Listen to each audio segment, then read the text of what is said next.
자면서 듣기만 해도 성경 전체가 하나로 연결됩니다. 4000년 전 이미 예언된 성경 66권 속 숨겨진 비밀. 구약 성경에 예수님이라는 이름이 단 한 번도 나오지 않는다는 걸 아십니까? 단 한 번도 나오지 않습니다. 그런데 예수님께서는 이렇게 말씀하셨습니다. 너희가 성경에서 영생을 얻는 줄 생각하고 성경을 연구하거니와 이 성경이 곧 내게 대하여 증언하는 것이니라. 요한복음 5장 39절입니다. 그 이름은 단 한 번도 나오지 않는데 모든 페이지가 자신을 가리키고 있다고 하셨습니다. 도대체 어떻게 그게 가능합니까? 한 장면을 보여드리겠습니다. 한 아버지가 산을 오르고 있습니다. 등에는 장작을 진 아들이 따라오고 있습니다. 아들이 묻습니다. 아버지, 번제할 어린 양은 어디 있나이까? 아버지의 입술이 떨립니다. 아들아, 하나님이 자기를 위하여 번제할 어린 양을 친히 준비하시리라. 이 아버지는 아직 모릅니다. 자기가 지금 한 이 대답이 수천 년 후에 정확히 이루어질 예언이라는 것을, 자기가 올라가고 있는 바로 이 산에서 하나님이 정말로 자기 아들을 어린 양으로 준비하실 것이라는 것을. 그런데 이것은 시작에 불과합니다. 이렇게 소름 돋는 연결이 성경 66권 안에 7가지나 숨겨져 있습니다. 몇 달 전 한 권사님이 제게 이렇게 질문하셨습니다. 목사님, 성경 66권이 한 이야기라는 건 이제 알겠어요. 그런데 창세기와 계시록이 연결되고 레위기와 히브리서가 연결된다는 게 대체 무슨 뜻인가요? 저는 30년을 읽었는데도 각 권이 따로따로예요. 여러분은 어떠십니까? 혹시 여러분도 같은 답답함을 느끼고 계시지는 않습니까? 창세기의 족보, 레위기의 제사법, 민수기의 광야 이야기, 선지서의 어려운 예언들. 읽어야 하는 건 아는데 읽을수록 막막해지는 그 느낌 말입니다. 저는 그 권사님에게 방금 여러분에게 보여드린 그 장면을 보여드렸습니다. 산을 오르는 아버지와 아들의 이야기를 보여드리고 이 한 장면이 복음서에서, 서신서에서, 심지어 계시록에서까지 어떻게 이어지는지 나란히 놓았습니다. 권사님이 보시더니 한참을 말없이 성경을 내려다보셨습니다. 그러다가 떨리는 손으로 페이지를 넘기시며 이렇게 말씀하셨습니다. 목사님, 이게 정말입니까? 그러면 내가 30년 동안 따로따로 읽은 이 성경이 전부 다? 말끝을 흐리시며 눈물을 흘리셨습니다. 30년 동안 흩어져 있던 66권이 그 순간 하나로 연결되기 시작한 겁니다. 저도 고백합니다.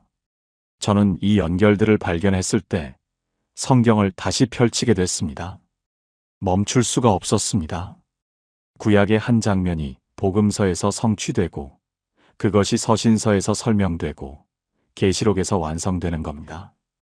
66권이 마치 하나의 설계도처럼 맞물려 돌아가고 있었습니다. 사랑하는 여러분, 오늘 저는 여러분에게 그 놀라운 연결 7가지를 보여드리려고 합니다. 성경 66권 안에 숨겨진 7가지 놀라운 연결고리입니다. 이 7가지를 보고 나면 여러분의 성경 읽기가 완전히 달라지실 겁니다. 창세기를 읽을 때 계시록이 보이기 시작할 것입니다. 레위기를 읽을 때 히브리서가 들리기 시작할 것입니다. 룻기를 읽을 때 에베소서의 은혜가 느껴지기 시작할 것입니다. 요나서를 읽을 때 고린도전서의 부활이 울려 퍼지기 시작할 것입니다. 그리고 성경의 첫 페이지와 마지막 페이지가 하나로 이어지는 그 순간 여러분도 그 권사님처럼 고백하시게 될 것입니다. 하나님, 이 모든 것이 처음부터 계획된 것이었군요. 혹시 지금 여러분의 마음에 이런 갈망이 올라오고 계십니까? 나도 성경 전체가 하나로 연결되는 그 경험을 하고 싶다는 간절함이 일어나고 계십니까? 그렇다면 댓글에 아멘이라고 고백해 주세요. 하나님께서 오늘 여러분의 눈을 열어주실 것입니다. 지금부터 함께 성경 66권에 숨겨져 있던 놀라운 연결의 여정을 시작하겠습니다. 첫 번째 어린 양, 창세기의 순양이 계시록의 왕좌에 앉기까지. 여러분, 성경에서 가장 많이 등장하는 동물이 무엇인지 아십니까? 사자도 아닙니다. 독수리도 아닙니다. 바로 양입니다. 성경 66권 전체에서 양은 수백 번 등장합니다. 그런데 왜 하필 양입니까? 왜 사자가 아니고 독수리가 아니고 양입니까? 하나님은 왜 수천 년에 걸쳐 양이라는 하나의 이미지를 반복하고 또 반복하신 걸까요? 그 이야기는 도입부에서 보여드렸던 그 장면에서 시작됩니다. 모리아 산입니다. 아브라함이 아들 이삭을 번제로 드리라는 명령을 받고 산을 오릅니다. 아버지, 번제할 어린 양은 어디 있나이까? 아들아, 하나님이 자기를 위하여 번제할 어린 양을 친히 준비하시리라. 창세기 22장 8절입니다. 그리고 정말로 하나님께서 순양 한 마리를 준비해 놓으셨습니다. 이삭 대신 순양이 죽었습니다. 이것이 성경에 기록된 최초의 대속입니다. 누군가 대신 죽음으로써 다른 누군가가 사는 것. 아브라함이 그 장소에 이름을 짓습니다. 여호와 이레, 여호와께서 준비하신다는 뜻입니다. 창세기 22장 14절입니다. 그런데 여러분, 이 한 장면은 시작에 불과했습니다. 하나님은 이 어린 양 이야기를 수백 년 후에 온 민족이 직접 체험하게 하셨습니다. 출애굽기 12장으로 가보겠습니다. 이스라엘이 애굽에서 종살이한 지 430년이 됐습니다. 하나님께서 모세를 보내셔서 바로에게 말씀하셨습니다. 내 백성을 보내라. 바로가 거부합니다. 9가지 재앙이 내렸습니다. 물이 피로 변하고 개구리가 올라오고 이가 생기고 파리가 들끓고 가축이 죽고 독종이 나고 우박이 쏟아지고 메뚜기가 덮치고 3일 동안 흑암이 온 땅을 덮었습니다. 그래도 바로는 보내지 않았습니다. 마지막 10번째 재앙이 남았습니다. 가장 무서운 재앙입니다. 애굽의 모든 장자가 사람이든 짐승이든 그날 밤에 죽게 됩니다. 그런데 하나님께서 이스라엘 백성에게 한 가지 방법을 알려주십니다. 출애굽기 12장 3절에서 7절입니다. 이달 열흘에 너희 각 가족에게 어린 양을 취할지니 각 가족에게 어린 양 하나이 돼. 그 어린 양은 흠없고 1년 된 수컷으로 하되 양이나 염소 중에서 취하고 이달 열나흔 날까지 간직하였다가 해 질 때에 이스라엘 회중이 그 양을 잡고 그 피를 양을 먹을 집 좌우 문설주와 인방에 바를지니라. 여러분, 이 장면을 천천히 보십시오. 흠없는 어린 양이어야 합니다. 상처 없고 병 없고 완전한 어린 양. 이 조건을 기억하십시오. 나흔 날 동안 가족과 함께 지내야 합니다. 사흘 동안 이 어린 양을 집에 들여놓는 겁니다. 아이들이 만지고 이름을 붙이고 정이 들게 됩니다. 왜 하나님은 바로 잡지 않고 나흔 날을 기다리라고 하셨을까요? 그 어린 양이 죽을 때 그 무게를 느끼게 하시려는 것이었습니다. 대충 잡은 짐승이 아니라 내 가족 같은 생명이 나 대신 죽는다는 것을 알게 하시려는 것이었습니다. 열나흔 날 저녁 해가 질 때가 됩니다. 온 이스라엘이 동시에 어린 양을 잡습니다. 그 피를 문설주에 바릅니다. 문설주가 무엇입니까? 문이 좌우 기둥과 위 인방입니다. 왼쪽, 오른쪽, 그리고 위. 여러분, 이 피가 발라진 모양을 보십시오. 왼쪽 기둥의 피, 오른쪽 기둥의 피, 위 인방의 피. 이것이 무슨 모양입니까? 십자가의 모양입니다. 수천 년 후 골고다에서 예수님의 양손에 못이 박히고 머리 위에 죄패가 걸립니다. 왼쪽, 오른쪽, 그리고 위. 유월절 문설주의 피와 같은 모양입니다. 그날 밤 죽음의 사자가 애굽 땅을 지나갑니다. 출애굽기 12장 12절에서 13절입니다. 내가 그 밤에 애굽 땅에 두루다니며 사람이나 짐승을 막론하고 애굽 땅에 있는 모든 처음 난 것을 치고 또 애굽의 모든 신을 내가 심판하리라. 나는 여호와라. 내가 애굽 땅을 칠 때에 그 피가 너희가 사는 집에 있어서 너희를 위하여 표적이 될지라. 내가 피를 볼 때에 너희를 넘어가리니. 내가 피를 볼 때에 너희를 넘어가리니. 여기서 넘어가다가 히브리어로 파사흐입니다. 유월절, 페사흐는 바로 이 단어에서 왔습니다. 넘어가다, 건너뛰다. 어린 양의 피가 발라진 집은 죽음이 넘어갑니다. 어린 양의 피가 없는 집에는 죽음이 들어옵니다. 그 밤 어린 양의 피 때문에 이스라엘의 장자들은 살았습니다. 어린 양이 대신 죽었기 때문입니다. 그런데 출애굽기 12장 46절에 놀라운 규정이 있습니다.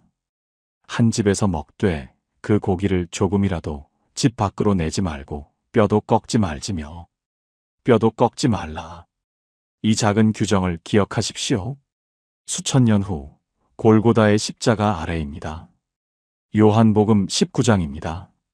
십자가에 달리신 예수님 양옆의 두 강도는 다리가 꺾였습니다. 그런데 예수님에게 왔을 때 이미 돌아가셨으므로 다리를 꺾지 않았습니다. 요한복음 19장 36절입니다. 이 일이 이루어진 것은 그 뼈가 하나도 꺾이지 아니하리라 한 성경을 응하게 하려 함이라. 출애굽기에서 뼈를 꺾지 말라고 하신 규정이 십자가에서 정확하게 이루어진 겁니다. 유월절 어린 양과 십자가의 어린 양이 같은 분이십니다.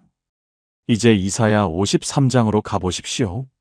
예수님이 오시기 약 700년 전 이사야 선지자가 기록합니다. 이사야 53장 7절입니다. 그가 곤욕을 당하여 괴로울 때에도 그의 입을 열지 아니하였으며 마치 도수장으로 끌려가는 어린 양과 털 깎는 자 앞에서 잠잠한 양같이 그의 입을 열지 아니하였도다. 도수장으로 끌려가는 어린 양. 이분이 누구인지 700년 전에 이미 기록되어 있었습니다. 이사야 53장 5절입니다. 그가 찔림은 우리의 허물 때문이요 그가 상함은 우리의 죄악 때문이라. 그가 징계를 받음으로 우리는 평화를 누리고 그가 채찍에 맞음으로 우리는 나음을 받았도다. 모리아 산에서 이삭 대신 순양이 죽었습니다. 애굽에서 장자 대신 유월절 어린 양이 죽었습니다. 이사야는 우리 대신 찔리실 분을 700년 전에 예언했습니다. 구약 전체가 한 방향을 가리키고 있었습니다. 누군가 대신 죽으셔야 한다. 흠없는 어린 양이 필요하다. 이제 신약으로 넘어가 보십시오. 요한복음 1장 29절입니다.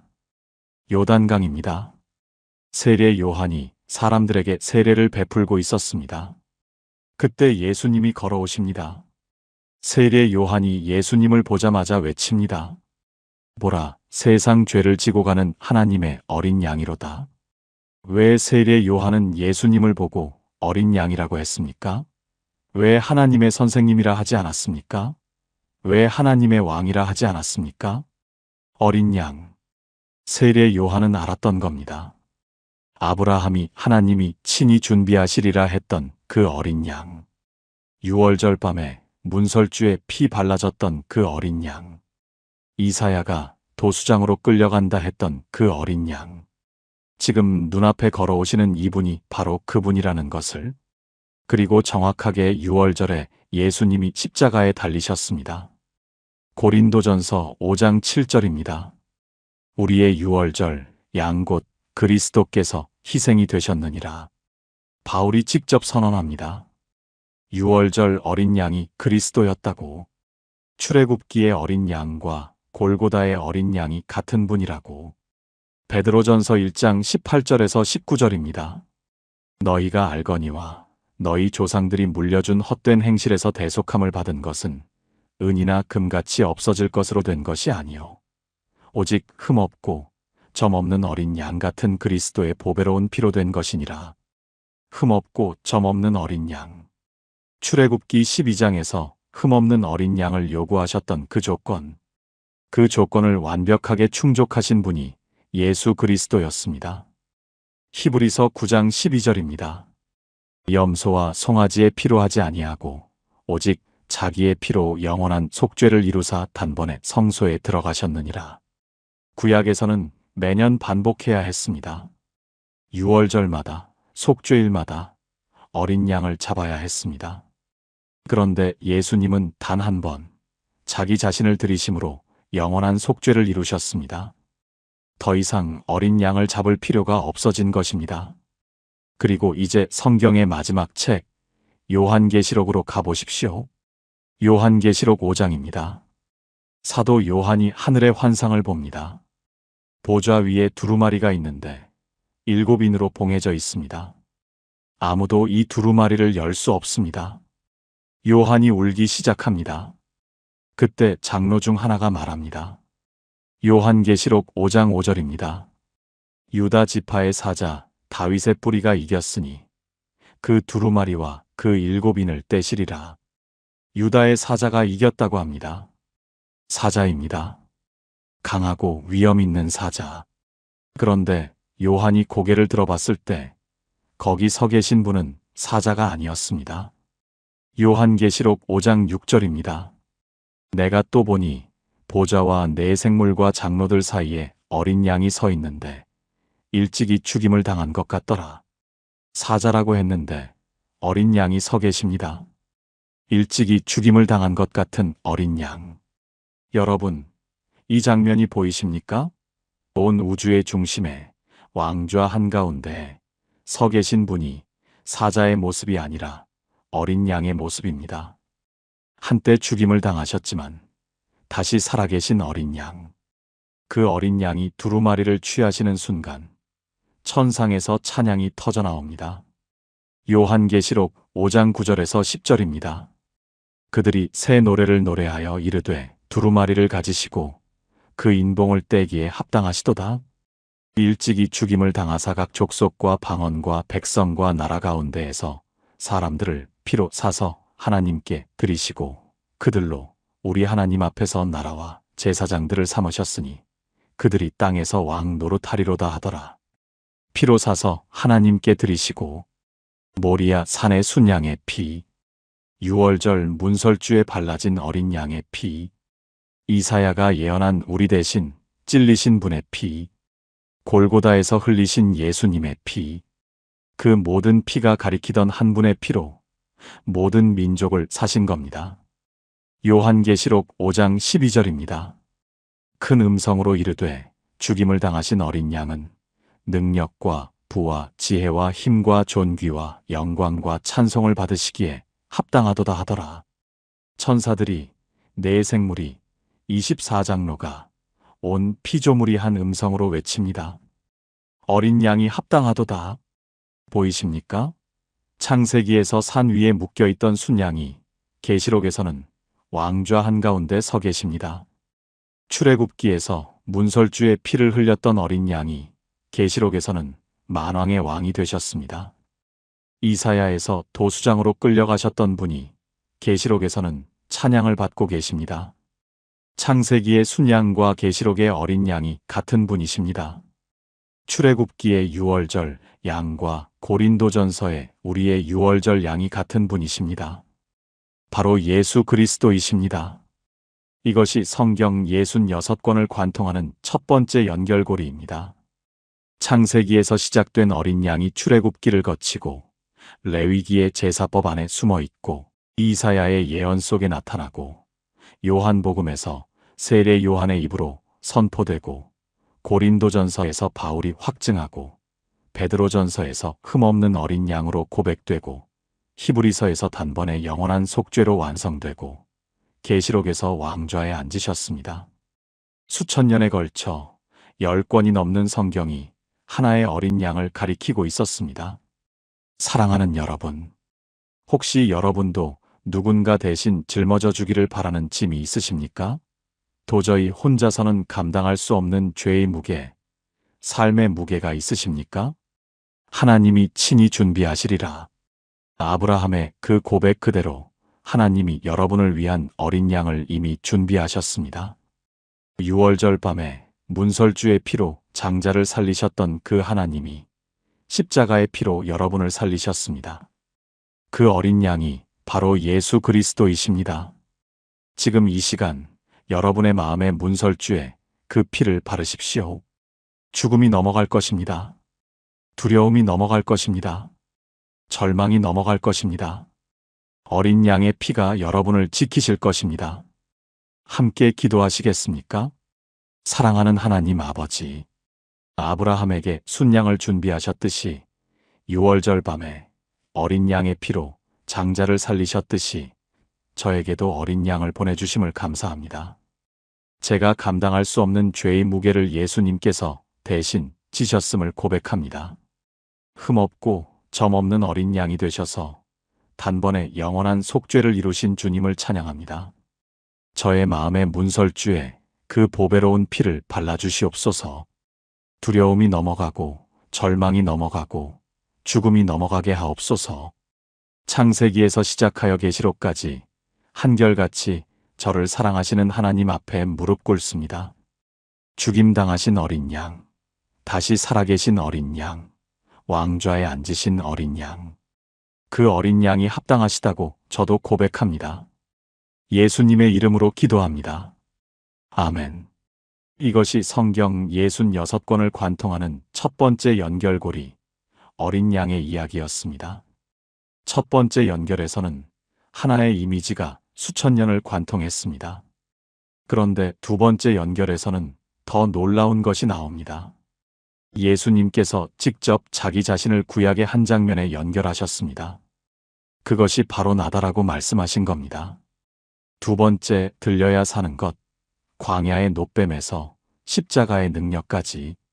여러분, 혹시 성경에서 예수님이 직접 자기 자신을 구약의 어떤 장면과 연결하신 적이 있다는 걸 아십니까? 복음서를 읽다 보면 예수님께서 비유를 많이 사용하셨습니다. 씨 뿌리는 자의 비유, 포도원의 비유, 탕자의 비유. 하지만 예수님께서 직접 구약의 그 사건이 바로 나다라고 말씀하신 경우는 매우 드뭅니다. 그런데 요한복음 3장에서 예수님께서 정확하게 그렇게 하셨습니다. 그것도 아주 구체적으로 하셨습니다. 요한복음 3장. 한밤중입니다. 예루살렘의 거리가 고요합니다. 한 사람이 몰래 예수님을 찾아옵니다. 니고데모입니다. 이 사람이 누구인지를 먼저 아셔야 합니다. 바리새인입니다. 산헤드린 공의회 의원입니다. 이스라엘의 종교 지도자 중 한 명입니다. 구약을 달달 외우는 사람입니다. 율법의 전문가입니다. 그런 사람이 왜 한밤중에 몰래 찾아왔을까요? 낮에 오면 사람들이 봅니다. 바리새인이 예수를 찾아갔다는 소문이 나면 자기 지위가 위험해집니다. 그래서 밤에 온 겁니다. 그런데 그럼에도 불구하고 찾아왔다는 것은 무언가 간절한 것이 있었다는 뜻입니다. 니고데모가 말합니다. 랍비여, 우리가 당신은 하나님께로부터 오신 선생인 줄 아나이다. 하나님이 함께 하시지 아니하시면 당신이 행하시는 이 표적을 아무도 할 수 없음이니이다. 요한복음 3장 2절입니다. 예수님이 대답하십니다. 진실로 진실로 내게 이르노니 사람이 거듭나지 아니하면 하나님의 나라를 볼 수 없느니라. 요한복음 3장 3절입니다. 니고데모가 당황합니다. 사람이 늙으면 어떻게 날 수 있사옵나이까? 두 번째 모태에 들어갔다가 날 수 있사옵나이까? 요한복음 3장 4절입니다. 율법의 전문가입니다. 구약을 수십 년 연구한 학자입니다. 그런데 영적인 의미를 이해하지 못하는 겁니다. 예수님이 말씀하십니다. 내가 이스라엘의 선생이 되어서도 이러한 것들을 알지 못하느냐? 요한복음 3장 10절입니다. 이스라엘의 선생이면서 가장 기본적인 영적 진리를 모른다는 것입니다. 머리로는 다 알고 있지만 마음으로는 하나도 모르는 겁니다. 그리고 이 대화의 절정에서 예수님이 놀라운 말씀을 하십니다. 요한복음 3장 14절에서 15절입니다. 모세가 광야에서 뱀을 든 것 같이 인자도 들려야 하리니 이는 그를 믿는 자마다 영생을 얻게 하려 하심이니라. 모세가 광야에서 뱀을 든 것 같이. 여러분, 예수님께서 직접 구약의 한 장면을 가리키시며 그것이 나다라고 말씀하신 겁니다. 니고데모는 이 장면을 알고 있었을 것입니다. 구약학자니까요. 그런데 그 장면이 자기 앞에 앉아 계신 이분과 연결된다는 것은 한 번도 생각해 본 적이 없었을 것입니다. 그 장면이 무엇입니까? 민수기 21장으로 가보겠습니다. 이스라엘 백성이 광야에 있습니다. 애굽에서 나온 지 한참이 됐습니다. 하나님께서 매일 하늘에서 만나를 내려주시고 반석에서 물을 내주셨습니다. 그런데 백성이 또 원망합니다. 민수기 21장 5절입니다.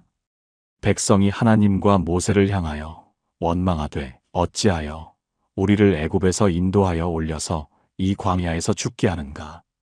여기는 먹을 것도 없고 물도 없도다. 우리 마음이 이 하찮은 음식을 싫어하노라 하매 하나님이 매일 만나를 내려주시는데 하찮은 음식이라고 합니다. 하나님의 은혜를 당연하게 여기고 심지어 싫다고 하는 겁니다. 그때 불뱀들이 백성 가운데 들어옵니다. 민수기 21장 6절입니다. 여호와께서 불뱀들을 백성 중에 보내어 백성을 물게 하심으로 이스라엘 백성 중에 죽은 자가 많은지라. 불뱀에 물린 사람들이 쓰러집니다. 독이 온몸에 퍼지며 타들어가는 고통 속에서 죽어갑니다. 광야 전체가 비명과 울음으로 가득 찹니다. 백성들이 모세에게 달려옵니다. 우리가 여호와와 당신을 향하여 원망함으로 범죄하였사오니 여호와께 기도하여 이 뱀들을 우리에게서 떠나게 하소서. 민수기 21장 7절입니다. 모세가 하나님께 기도합니다. 그런데 하나님의 해결 방법이 놀랍습니다. 뱀을 없애주신 것이 아닙니다. 민수기 21장 8절에서 9절입니다. 여호와께서 모세에게 이르시되 불뱀을 만들어 장대 위에 달라. 물린 자마다 그것을 보면 살리라 하시니 모세가 놋뱀을 만들어 장대 위에 다니 뱀에게 물린 자가 놋뱀을 쳐다본즉 모두 살더라. 여기서 멈추겠습니다. 이 장면을 천천히 보십시오. 뱀에 물려 죽어가는 사람들이 있습니다. 고통 속에서 신음하고 있습니다. 온몸에 독이 퍼지고 있습니다. 그런데 해결 방법이 무엇입니까? 약을 먹는 것이 아닙니다. 수술을 하는 것이 아닙니다. 해독제를 마시는 것이 아닙니다. 장대 위에 달린 놋뱀을 올려다보는 것입니다. 올려다보기만 하면 삽니다. 아무리 심하게 물렸어도 독이 온몸에 퍼졌어도 올려다보기만 하면 삽니다. 여러분, 이것이 말이 됩니까? 놋으로 만든 뱀을 쳐다본다고 독이 빠집니까? 의학적으로는 전혀 말이 안 됩니다. 그런데 올려다본 사람은 모두 살았습니다. 올려다보지 않은 사람은 모두 죽었습니다. 올려다보느냐, 올려다보지 않느냐? 그것이 삶과 죽음의 차이였습니다. 이제 예수님의 말씀으로 돌아가십시오. 모세가 광야에서 뱀을 든 것 같이 인자도 들려야 하리니 들려야 십자가에 달리시는 것을 말씀하시는 겁니다. 놋뱀이 장대 위에 들린 것처럼 예수님이 십자가에 들리신 겁니다. 놋뱀을 올려다본 사람이 살았듯이 십자가에 달리신 예수님을 바라보는 사람이 영생을 얻습니다. 이는 그를 믿는 자마다 영생을 얻게 하려 하심이니라. 그리고 바로 다음 절이 성경에서 가장 유명한 구절입니다. 요한복음 3장 16절. 하나님이 세상을 이처럼 사랑하사 독생자를 주셨으니 이는 그를 믿는 자마다 멸망하지 않고 영생을 얻게 하려 하심이니라. 여러분, 요한복음 3장 16절을 수백 번 읽으셨을 겁니다. 그런데 바로 앞에 놋뱀 이야기가 있었다는 것을 알고 계셨습니까? 요한복음 3장 16절은 놋뱀 이야기의 연장선에서 나온 말씀입니다. 광야에서 죽어가던 백성이 놋뱀을 올려다보고 살았듯이 죄로 죽어가는 이 세상이 십자가를 올려다보고 살 수 있습니다. 그것이 하나님의 사랑의 방식입니다. 이제 서신서로 이어가겠습니다. 고린도전서 1장 18절입니다. 십자가의 도가 멸망하는 자들에게는 미련한 것이요 구원을 받는 우리에게는 하나님의 능력이라. 십자가의 도가 하나님의 능력이라. 광야에서 놋뱀을 올려다보는 것이 어리석어 보였을 겁니다. 저 놋으로 만든 뱀을 쳐다본다고 내가 나을 리가 있어? 하지만 올려다본 사람은 모두 살았습니다. 십자가도 마찬가지입니다. 세상 사람들에게 십자가는 미련한 것입니다. 십자가에 달려 죽은 사람을 믿는다고 구원받는다고? 하지만 믿는 자에게는 하나님의 능력입니다. 갈라디아서 6장 14절입니다. 그러나 내게는 우리 주 예수 그리스도의 십자가 외에 결코 자랑할 것이 없으니 그리스도로 말미암아 세상이 나를 대하여 십자가에 못 박히고 내가 또한 세상을 대하여 그러하니라. 바울에게 십자가는 부끄러움이 아니라 자랑이었습니다. 왜요? 십자가에 달리신 그분을 올려다보았을 때 자기 영혼이 살아났기 때문입니다. 광야에서 놋뱀을 올려다보고 살았던 것처럼 바울도 십자가를 올려다보고 새 사람이 된 것입니다. 히브리서 12장 2절입니다. 믿음의 주요 또 온전하게 하시는 이인 예수를 바라보자. 그는 그 앞에 있는 기쁨을 위하여 십자가를 참으사 부끄러움을 개의치 아니하시더니 하나님 보좌 우편에 앉으셨느니라. 예수를 바라보자. 민수기에 올려다보라가 히브리서의 바라보자로 이어지는 겁니다.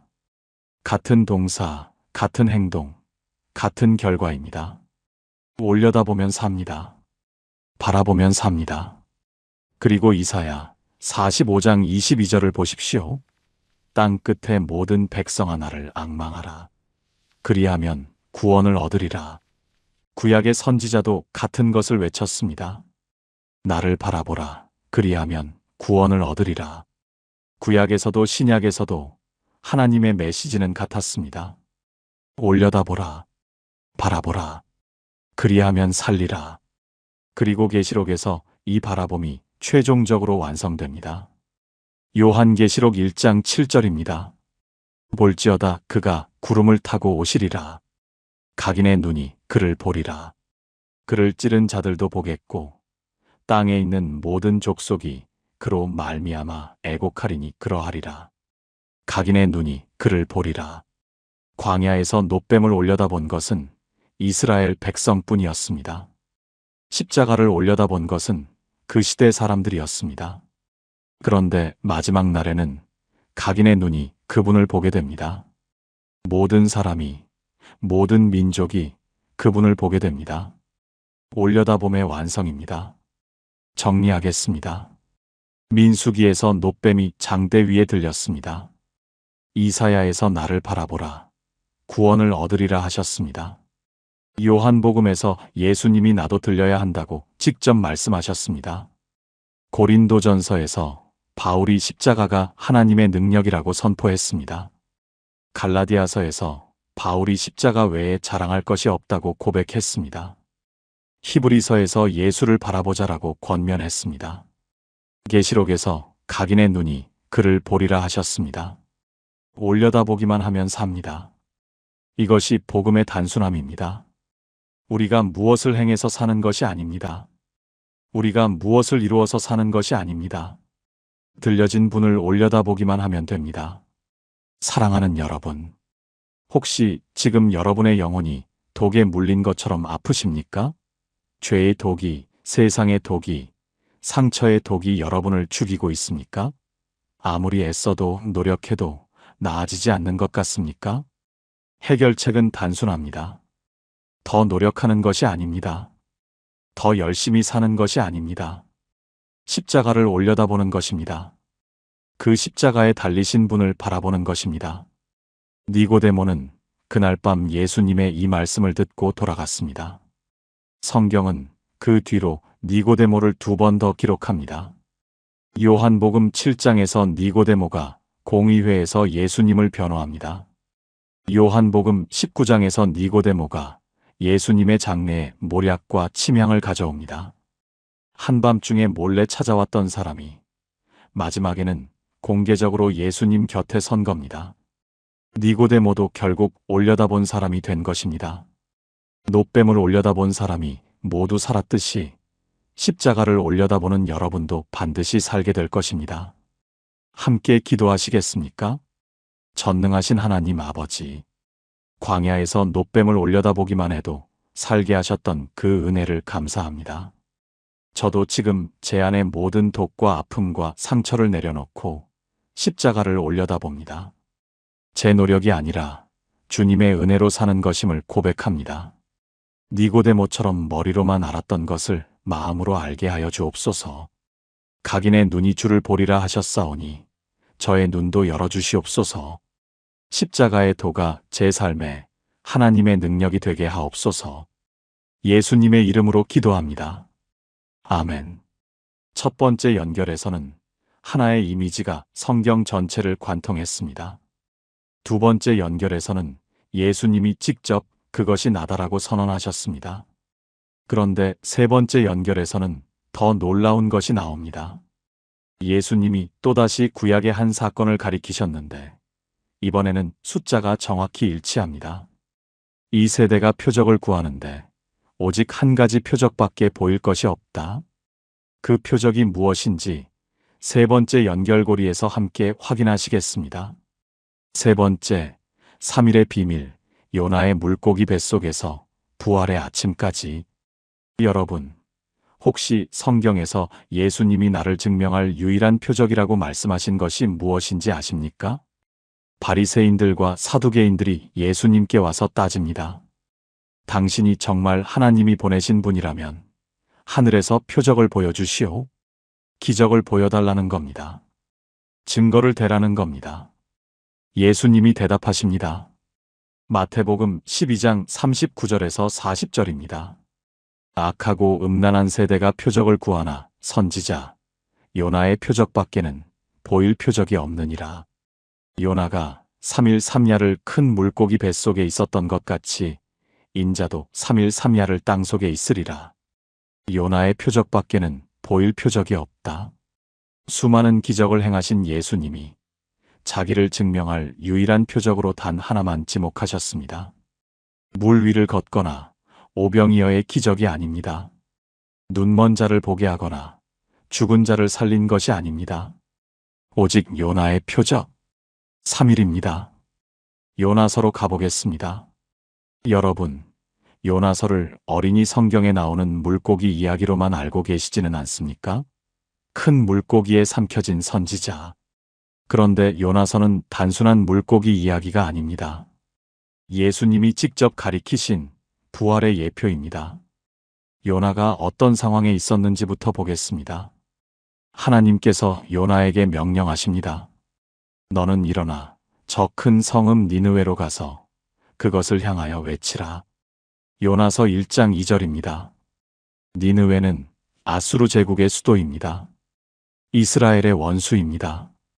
이스라엘을 침략하고 학살하고 포로로 끌고 간 잔인한 제국의 심장부입니다. 하나님이 요나에게 그곳에 가서 회개를 선포하라고 하신 겁니다. 원수에게 가서 그들이 돌이키면 용서하시겠다는 하나님의 마음을 전하라는 것이었습니다. 요나는 거부합니다. 니느웨로 가라고 하셨는데 정반대 방향인 다시스로 도망갑니다. 배를 타고 하나님에게서 멀어지려 합니다. 여러분, 요나가 왜 도망갔는지 아십니까? 두려워서가 아닙니다. 요나서 4장 2절에 요나가 직접 이유를 말합니다. 주께서 은혜로우시며 자비로우시며 노하기를 더디하시며 이내가 크시사 뜻을 돌이켜 재앙을 내리지 아니하시는 하나님이신 줄을 내가 알았음이니이다. 요나는 하나님이 니느웨를 용서하실 줄 알았기 때문에 도망간 겁니다. 원수를 용서하시는 하나님이 싫었던 겁니다. 저 잔인한 민족이 회개하면 하나님이 용서하실 거 아닙니까? 그건 안 됩니다. 저들은 벌을 받아야 합니다. 도망가는 배 위에서 큰 폭풍이 일어납니다. 배가 부서지게 생겼습니다. 선원들이 두려워서 각각 자기 신에게 부르짖습니다. 요나는 배 밑바닥에서 자고 있었습니다. 선장이 내려와서 요나를 깨웁니다. 깊이 잠이 든 자여, 어찌미냐? 일어나서 내 하나님께 구하라. 제비를 뽑으니 요나에게 떨어집니다. 요나가 고백합니다. 나를 들어 바다에 던지라. 그리하면 바다가 너희를 위하여 잔잔하리라. 이 큰 폭풍이 너희에게 임한 것이 나 때문인 줄을 내가 아노라. 요나서 1장 12절입니다. 선원들이 요나를 바다에 던집니다. 바다가 잔잔해집니다. 여러분, 여기서 잠시 멈추겠습니다. 요나가 바다에 던져진 장면을 보십시오. 한 사람이 다른 사람들을 살리기 위해 물속에 던져졌습니다. 한 사람의 희생으로 배에 탄 모든 사람이 살았습니다. 이것도 대속의 그림입니다. 한 사람이 대신 죽고 다른 사람들이 사는 것. 첫 번째 연결고리에서 본 어린 양의 이야기와 같은 패턴입니다.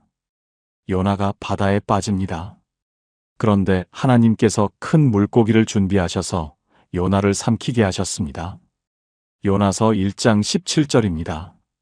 여호와께서 이미 큰 물고기를 예비하사 요나를 삼키게 하셨으므로 요나가 3일 3야를 물고기 뱃속에 있으니라. 3일 3야? 3일 동안 요나는 물고기 뱃속에 있었습니다. 캄캄한 어둠 속입니다. 바다 깊은 곳입니다. 숨을 쉴 수 있었는지도 모릅니다. 살아있는 것인지 죽은 것인지도 모릅니다. 이것은 무덤과 같은 곳이었습니다. 실제로 요나는 물고기 뱃속에서 이렇게 기도합니다. 요나서 2장 2절입니다. 내가 고난 중에 여호와께 불러 아뢰었더니 주께서 응답하셨고 내가 스올의 뱃속에서 부르짖었더니 주께서 내 소리를 들으셨나이다. 스올의 뱃속 스올은 죽은 자들의 세계입니다. 요나 자신이 자기가 있는 곳을 죽음의 세계로 표현한 겁니다. 3일 후 물고기가 요나를 무태 토해냅니다. 요나서 2장 10절입니다. 여호와께서 그 물고기에게 명하심에 요나를 무태 토하니라. 어둠에서 빛으로, 죽음의 세계에서 생명의 세계로 3일 만에 나온 것입니다. 이제 예수님의 말씀으로 돌아가십시오. 요나가 3일 3야를 큰 물고기 뱃속에 있었던 것 같이 인자도 3일 3야를 땅속에 있으리라. 예수님은 정확하게 이 패턴대로 하셨습니다. 금요일 오후 예수님이 십자가에서 돌아가셨습니다. 무덤에 장사되셨습니다. 큰 돌로 막혔습니다. 토요일 예수님은 땅속에 계셨습니다. 캄캄한 무덤 아니었습니다. 제자들은 두려움에 떨고 있었습니다. 모든 것이 끝난 줄 알았습니다. 일요일 새벽 셋째 날 무덤이 비어 있었습니다. 마태복음 28장 6절입니다. 그가 여기 계시지 않고 그가 말씀하시던 대로 살아나셨느니라. 요나가 3일 만에 물고기 뱃속에서 나왔듯이 예수님이 3일 만에 무덤에서 나오셨습니다. 요나의 3일이 예수님의 3일을 가리키고 있었던 겁니다. 그런데 여러분, 이 3일이라는 숫자는 요나서에만 나오는 것이 아닙니다. 호세아 6장 2절을 보십시오. 그가 이틀 후에 우리를 살리시며 셋째 날에 우리를 일으키시리니 우리가 그 앞에서 살리라. 셋째 날에 우리를 일으키시리니 예수님이 오시기 수백 년 전에 호세아 선지자가 이미 셋째 날의 부활을 예언하고 있었습니다. 창세기 22장에서도 아브라함은 3일 길을 걸어서 모리아 산에 갔습니다. 3일 동안 아들의 죽음을 마음에 품고 걸었습니다. 그리고 3일째 되는 날 이삭을 되돌려 받았습니다. 히브리서 11장 19절은 그가 하나님이 능히 이삭을 죽은 자 가운데서 다시 살리실 줄로 생각한지라고 기록합니다. 아브라함에게도 3일은 죽음에서 생명으로의 여정이었습니다. 이제 서신서로 넘어가겠습니다. 바울은 이 셋째 날을 복음의 핵심으로 선포합니다. 고린도전서 15장 3절에서 4절입니다. 내가 받은 것을 먼저 너희에게 전하였노니 이는 성경대로 그리스도께서 우리 죄를 위하여 죽으시고 장사 지낸 바 되셨다가 성경대로 사흘 만에 다시 살아나사. 성경대로 사흘 만에. 바울이 성경대로라고 한 것은 구약 성경이 이미 이것을 예언하고 있었다는 뜻입니다. 요나의 3일, 호세아의 셋째 날, 아브라함의 3일 여정. 구약이 반복해서 가리키던 3일이 십자가와 부활에서 성취된 것입니다. 사도행전 2장에서 베드로가 오순절에 설교합니다. 사도행전 2장 24절입니다. 하나님께서 사망의 고통에서 풀어 살리셨으니 이는 그가 사망에 매여 있을 수 없었음이라. 사망에 매여 있을 수 없었다. 요나가 물고기 뱃속에 영원히 있을 수 없었던 것처럼 예수님도 무덤에 영원히 있을 수 없었습니다. 3일이 지나면 나오셔야 했습니다. 그것이 하나님의 계획이었기 때문입니다. 그리고 계시록에서 부활하신 예수님이 직접 선포하십니다. 요한계시록 1장 17절에서 18절입니다. 두려워하지 말라. 나는 처음이요 마지막이니 곧 살아있는 자라. 내가 전에 죽었었노라. 볼지어다 이제 세세토록 살아있어 사망과 음부의 열쇠를 가졌노니 내가 전에 죽었었노라. 이제 세세토록 살아있어. 요나는 3일 만에 물고기에서 나와서 다시 죽을 수밖에 없는 사람이었습니다. 그런데 예수님은 3일 만에 무덤에서 나오시고 세세토록 살아계십니다. 요나의 3일은 그림자였고 예수님의 3일이 실체였습니다. 그림자는 사라지지만 실체는 영원합니다. 정리하겠습니다. 창세기에서 아브라함이 3일 길을 걸어 아들을 되찾았습니다. 요나서에서 요나가 3일 만에 물고기 뱃속에서 나왔습니다. 호세아서에서 셋째 날에 일으키시리라 예언되었습니다. 마태복음에서 예수님이 요나의 표적을 직접 지목하셨습니다. 고린도전서에서 바울이 성경대로 사흘 만에 다시 살아나사라고 복음의 핵심을 선포했습니다. 사도행전에서 베드로가 사망에 매여 있을 수 없었다고 설교했습니다. 계시록에서 예수님이 전에 죽었었으나 세세토록 살아있다고 선언하셨습니다. 3일이라는 숫자가 성경 전체를 관통하고 있습니다. 우연이겠습니까? 그리고 한 가지 더. 요나가 물고기에서 나온 후에 무엇을 했는지 아십니까? 니느웨에 가서 회개를 선포했습니다. 그랬더니 니느웨 온 성이 회개했습니다. 왕부터 백성까지 모두 굵은 베옷을 입고 제 위에 앉았습니다. 원수의 도시가 돌아온 것입니다. 예수님이 부활하신 후에 무엇을 하셨습니까? 제자들에게 명령하셨습니다. 너희는 가서 모든 민족을 제자로 삼으라. 마태복음 28장 19절입니다. 요나가 3일 후에 나와서 원수의 도시를 살렸듯이 예수님이 3일 후에 부활하시고 온 세상을 살리셨습니다. 요나의 선교가 예수님의 대선교 명령을 가리키고 있었던 겁니다. 사랑하는 여러분, 혹시 지금 여러분의 삶이 물고기 뱃속 같으십니까? 캄캄한 어둠 속에서 빠져나올 수 없는 것 같으십니까? 3일이 지나면 나올 수 있을까 의심이 되십니까? 요나도 수올의 뱃속에서 부르짖었습니다. 그런데 3일 후에 빛이 왔습니다. 예수님도 무덤 속에 계셨습니다. 그런데 셋째 날 아침 돌이 굴러갔습니다. 여러분의 3일도 반드시 끝이 납니다. 어둠은 영원하지 않습니다. 무덤은 끝이 아닙니다. 셋째 날 아침이 반드시 올 것입니다. 함께 기도하시겠습니까? 사랑하는 하나님 아버지, 요나를 3일 만에 물고기 뱃속에서 꺼내주시고 예수님을 3일 만에 무덤에서 일으키신 하나님을 찬양합니다. 지금 저의 삶이 어둠 속에 있을지라도 셋째 날의 아침이 반드시 온다는 것을 믿습니다. 사망에 매여 있을 수 없으신 주님, 저의 절망도 영원하지 않을 줄 믿습니다. 호세아의 예언대로 셋째 날에 일으키시는 하나님, 저를 일으켜 주시옵소서. 세세토록 살아계신 주님, 사망과 음부의 열쇠를 가지신 주님을 의지합니다. 예수님의 이름으로 기도합니다. 아멘. 첫 번째 연결에서는 이미지가 같았습니다. 어린 양. 두 번째 연결에서는 행동이 같았습니다. 올려다봄. 세 번째 연결에서는 숫자가 같았습니다. 3일. 그런데 네 번째 연결에서는 완전히 다른 차원의 놀라움이 기다리고 있습니다. 돌로 지은 건물이 사람의 몸이 되고 그 몸이 다시 우리가 됩니다. 도대체 무슨 말인지 네 번째 연결고리에서 함께 보시겠습니다. 네 번째 무너진 성전, 세워진 성전 돌 건물에서 살아있는 성전까지.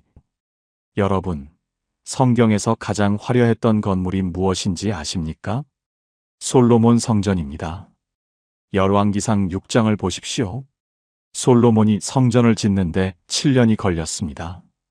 돌을 다듬고 백향목으로 벽을 입히고 바닥부터 천장까지 순금을 입혔습니다. 열왕기상 6장 21절에서 22절입니다. 솔로몬이 성전 안에 순금을 입히고 또 금사슬로 내소 앞에 건너지르고 내소를 금으로 입히니 온 성전을 금으로 입히기를 다하고 온 성전을 순금으로 입혔습니다. 벽도 바닥도 천장도 그룹 천사도 문도 전부 순금이었습니다. 이 성전이 왜 지어졌습니까? 하나님이 그 가운데 거하시기 위해서입니다.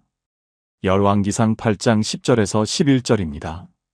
제사장이 성소에서 나올 때에 구름이 여호와의 성전에 가득함에 제사장이 그 구름으로 말미암아 서서 섬기지 못하였으니 이는 여호와의 영광이 여호와의 성전에 가득하였음이라. 하나님의 영광이 성전에 가득 찼습니다. 구름이 성전을 채웠습니다. 제사장들이 서 있을 수 없을 만큼 하나님의 임재가 강력했습니다. 이것이 성전의 목적이었습니다. 하나님이 사람들 가운데 거하시는 것, 하나님을 만날 수 있는 장소가 있다는 것. 그런데 여러분, 이 화려한 성전이 어떻게 됐는지 아십니까? 바벨론의 느부갓네살 왕이 쳐들어왔습니다. 열왕기하 25장 9절입니다. 여호와의 성전과 왕궁을 불사르고 예루살렘의 모든 큰 집을 불살랐으며 순금으로 입혀졌던 그 성전이 불에 탔습니다. 하나님의 영광이 가득했던 그 장소가 잿더미가 된 겁니다. 70년 후에 스룹바벨이 돌아와서 성전을 다시 지었습니다. 그런데 솔로몬 성전에 비하면 초라한 것이었습니다. 에스라 3장 12절을 보면 옛 성전을 기억하는 노인들이 새 성전의 기초를 보고 울었다고 기록합니다. 기쁨의 눈물이 아니라 옛 영광을 기억하며 흘린 눈물이었습니다. 그 후 헤롯 대왕이 이 성전을 대대적으로 증축합니다. 46년 동안 공사했습니다. 거대한 돌을 쌓아 올리고 웅장한 뜰을 만들고 황금 장식을 덧입혔습니다. 제자들이 이 성전을 보며 감탄합니다. 마가복음 13장 1절입니다. 선생님이여 보시옵소서. 이 돌들이 어떠하며 이 건물들이 어떠하니이까. 여러분, 이때 예수님의 대답이 충격적입니다. 마가복음 13장 2절입니다. 이 큰 건물들을 보느냐? 돌 하나도 돌 위에 남지 않고 다 무너뜨려지리라.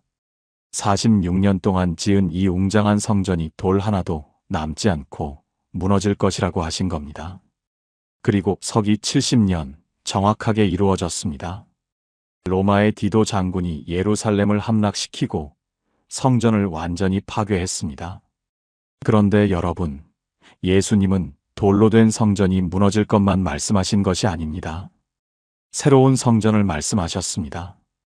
요한복음 2장 19절에서 21절입니다. 예수께서 대답하여 이르시되 너희가 이 성전을 헐라. 내가 사흘 동안에 일으키리라. 유대인들이 이르되 이 성전은 46년 동안에 지었거늘 내가 3일 동안에 일으키겠느냐 하더라. 그러나 예수는 성전된 자기 육체를 가리켜 말씀하신 것이라. 성전된 자기 육체?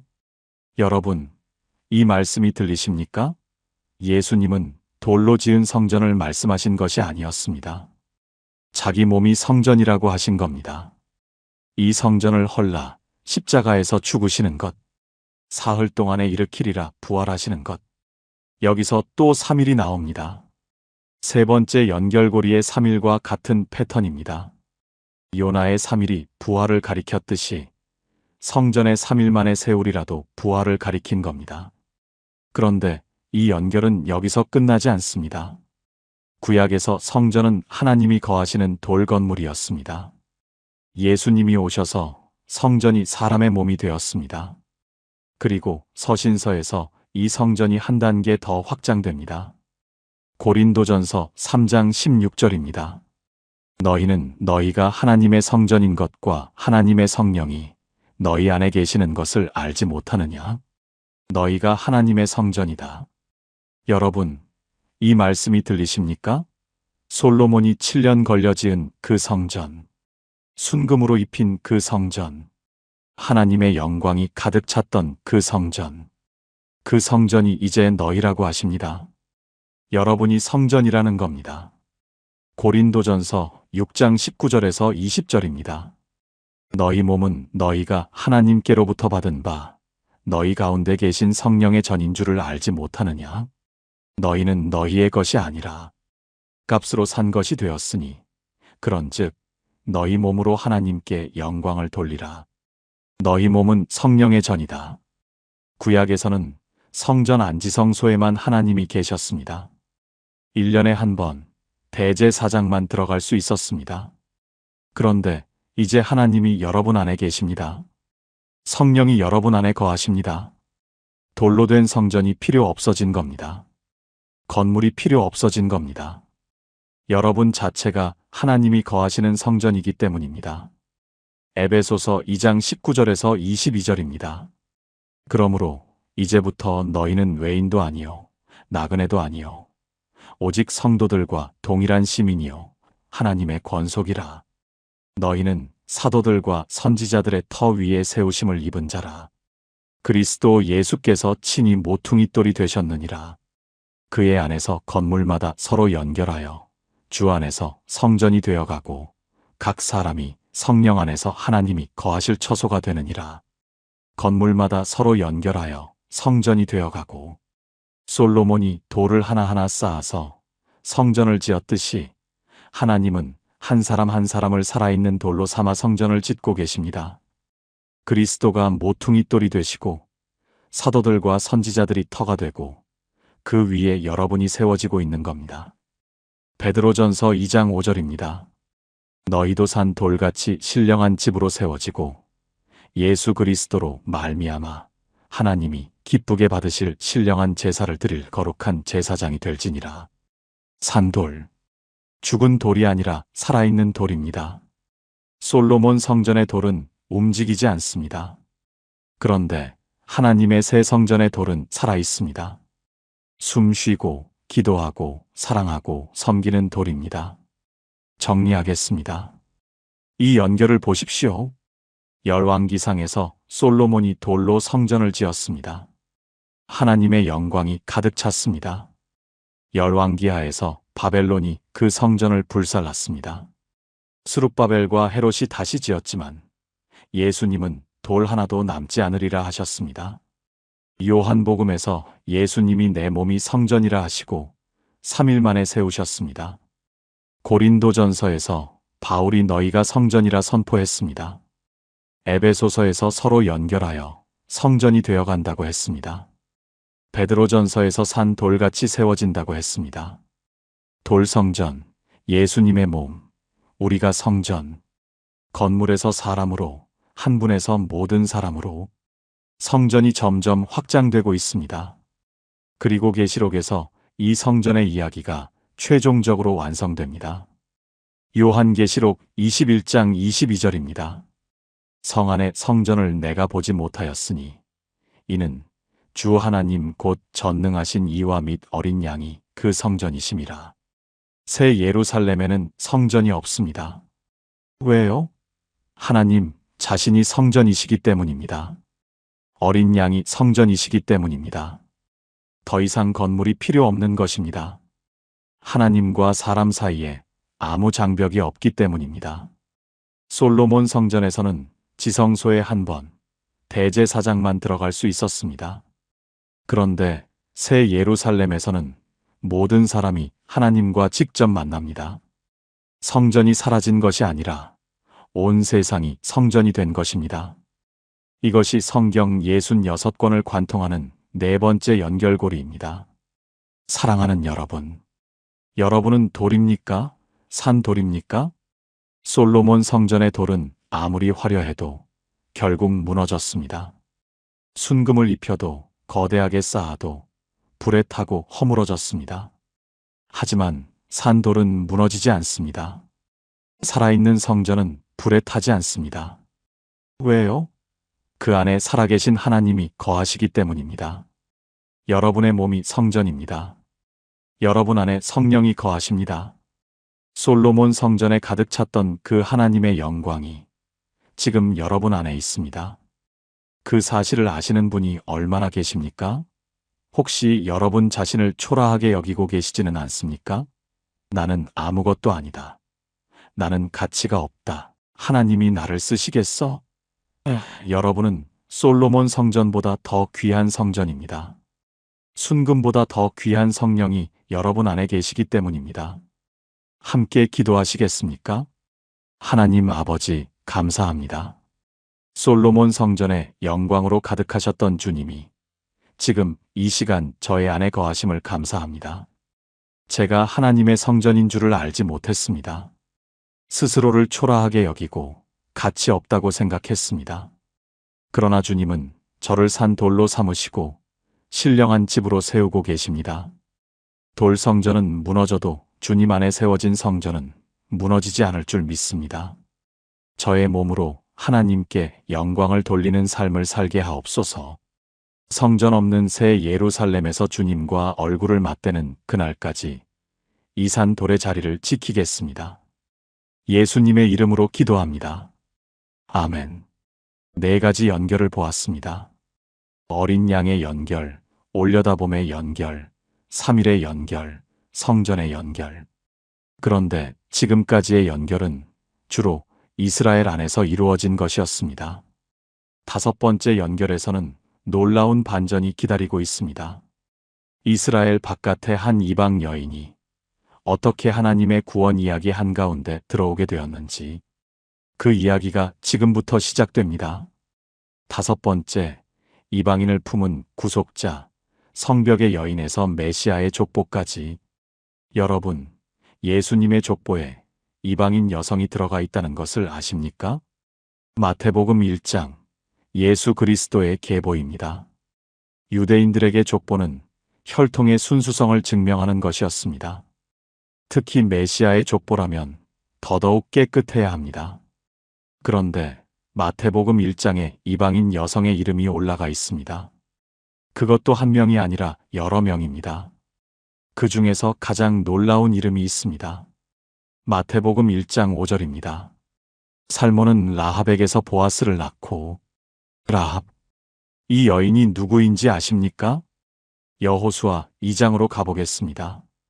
이스라엘이 40년 광야 생활을 마치고 마침내 약속의 땅 가나안에 들어가기 직전입니다. 여호수아가 2명의 정탐꾼을 여리고성에 보냅니다. 여리고는 가나안의 관문입니다. 이 성을 넘지 못하면 약속의 땅에 들어갈 수 없습니다. 2 정탐꾼이 여리고성에 들어갔습니다. 그런데 숨을 곳이 필요했습니다. 이들이 들어간 곳이 라합의 집이었습니다. 여호수아 2장 1절입니다. 라합이라 하는 기생의 집에 들어가 거기서 유숙하더라.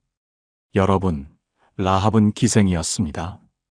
여리고성의 성벽 위에 집을 짓고 살던 여인이었습니다. 이방인이고 가나안 사람이고 기생입니다.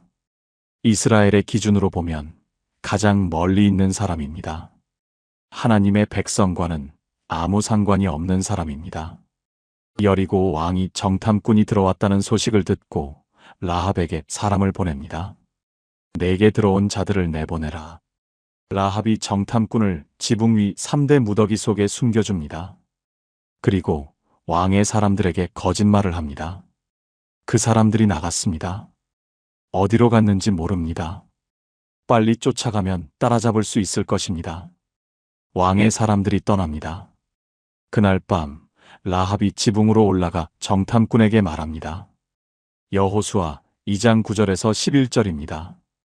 이 땅 주민이 다 너희 앞에서 간담이 녹았나니 우리가 들은즉 너희가 애굽에서 나올 때에 여호와께서 너희 앞에서 홍해 물을 마르게 하신 일과 너희가 요단 저쪽에 있는 아모리 사람의 2 왕 시온과 옥에게 행한 일 곧 그들을 전멸시킨 일을 들었음이라. 우리가 듣자 곧 마음이 녹았고 너희 때문에 사람이 정신을 잃었나니 너희의 하나님 여호와는 위로는 하늘에서도 아래로는 땅에서도 하나님이시니라. 여러분, 이 고백이 들리십니까? 이방 여인이, 가나안의 기생이, 여호와는 하늘에서도 땅에서도 하나님이시다라고 고백하고 있습니다. 라합은 홍해가 갈라진 이야기를 들었습니다. 아모리 왕들이 무너진 이야기를 들었습니다. 소문으로, 이야기로 들은 것뿐입니다. 직접 본 것이 아닙니다. 그런데 그 들은 이야기를 믿은 겁니다. 여리고, 성 안의 다른 사람들도 같은 이야기를 들었습니다. 그들은 두려워하기만 했습니다. 라합은 두려워한 것을 넘어서 이스라엘의 하나님을 선택한 겁니다. 라합이 정탐꾼에게 부탁합니다. 여호수아 2장 12절에서 13절입니다. 그런즉 이제 청하노니 내가 너희를 선대하였은즉 너희도 내 아버지의 집을 선대하기로 여호와로 내게 맹세하되 확실한 증표를 내게 주고 나의 아버지와 나의 어머니와 나의 남자 형제와 나의 여자 형제와 그들에게 속한 모든 사람을 살려서 우리 목숨을 죽음에서 건져내라 하니 우리 목숨을 죽음에서 건져달라. 라합은 여리고가 멸망할 것을 알았습니다. 그리고 유일한 구원의 길이 이스라엘의 하나님에게 있다는 것을 알았습니다. 정탐꾼이 약속합니다. 우리 목숨을 너의 대신하리라. 붉은 줄을 창문에 매라. 그러면 내 가족이 모두 살 것이다. 여호수아 2장 18절입니다. 우리가 이 땅에 들어올 때에 우리가 내려간 이 창문에 이 붉은 줄을 매라. 내 아버지와 네 어머니와 내 형제와 내 아버지의 온 가족을 내 집에 모으라. 붉은 줄. 여러분, 이 붉은 줄이 무엇을 떠올리게 합니까? 출애굽기의 6월절 밤에 문설주에 바른 어린 양의 피입니다. 피가 발라진 집은 죽음이 넘어갔습니다. 붉은 줄이 매인 집도 죽음이 넘어갑니다. 첫 번째 연결고리에서 보았던 어린 양의 피와 같은 원리입니다. 피의 표시가 있으면 삽니다. 피의 표시가 없으면 죽습니다. 구약 안에서 같은 패턴이 반복되고 있는 겁니다. 여리고성이 무너집니다. 여호수아 6장에서 이스라엘이 7일 동안 성을 돌고 7째 날에 나팔을 불자 성벽이 무너져 내렸습니다. 그런데 라합의 집은 성벽 위에 있었습니다. 성벽이 무너졌는데 라합의 집은 무너지지 않았습니다. 여호수아 6장 22절에서 23절입니다. 여호수아가 그 땅을 정탐한 두 사람에게 이르되 그 기생의 집에 들어가서 너희가 그 여인에게 맹세한 대로 그 여인과 그에게 속한 모든 것을 이끌어내라. 함의 정탐꾼인 그 청년들이 들어가서 라합과 그의 아버지와 그의 어머니와 그의 형제와 그에게 속한 모든 것을 이끌어내되 그의 모든 가족을 이끌어내요. 라합과 그 가족이 모두 살았습니다. 이방인 기생의 가족이 이스라엘의 하나님을 믿음으로 인해 구원받은 겁니다. 여러분, 이 라합이 그 후에 어떻게 되었는지 아십니까? 마태복음 1장 5절입니다. 살몬은 라합에게서 보아스를 낳고 보아스는 룻에게서 오벳을 낳고 라합이 살몬과 결혼하여 보아스를 낳았습니다. 보아스가 또 다른 이방 여인 룻과 결혼하여 오벳을 낳았습니다. 오벳이 이새를 낳고 이새가 다윗을 낳았습니다. 여리고 성벽 위의 기생이 다윗 왕의 증조 할머니가 됐습니다. 그리고 예수 그리스도의 족보에 이름이 올라갔습니다. 히브리서 11장 31절입니다. 믿음으로 기생 라합은 정탐꾼을 평안히 영접하였으므로 순종하지 아니한 자와 함께 멸망하지 아니하였도다.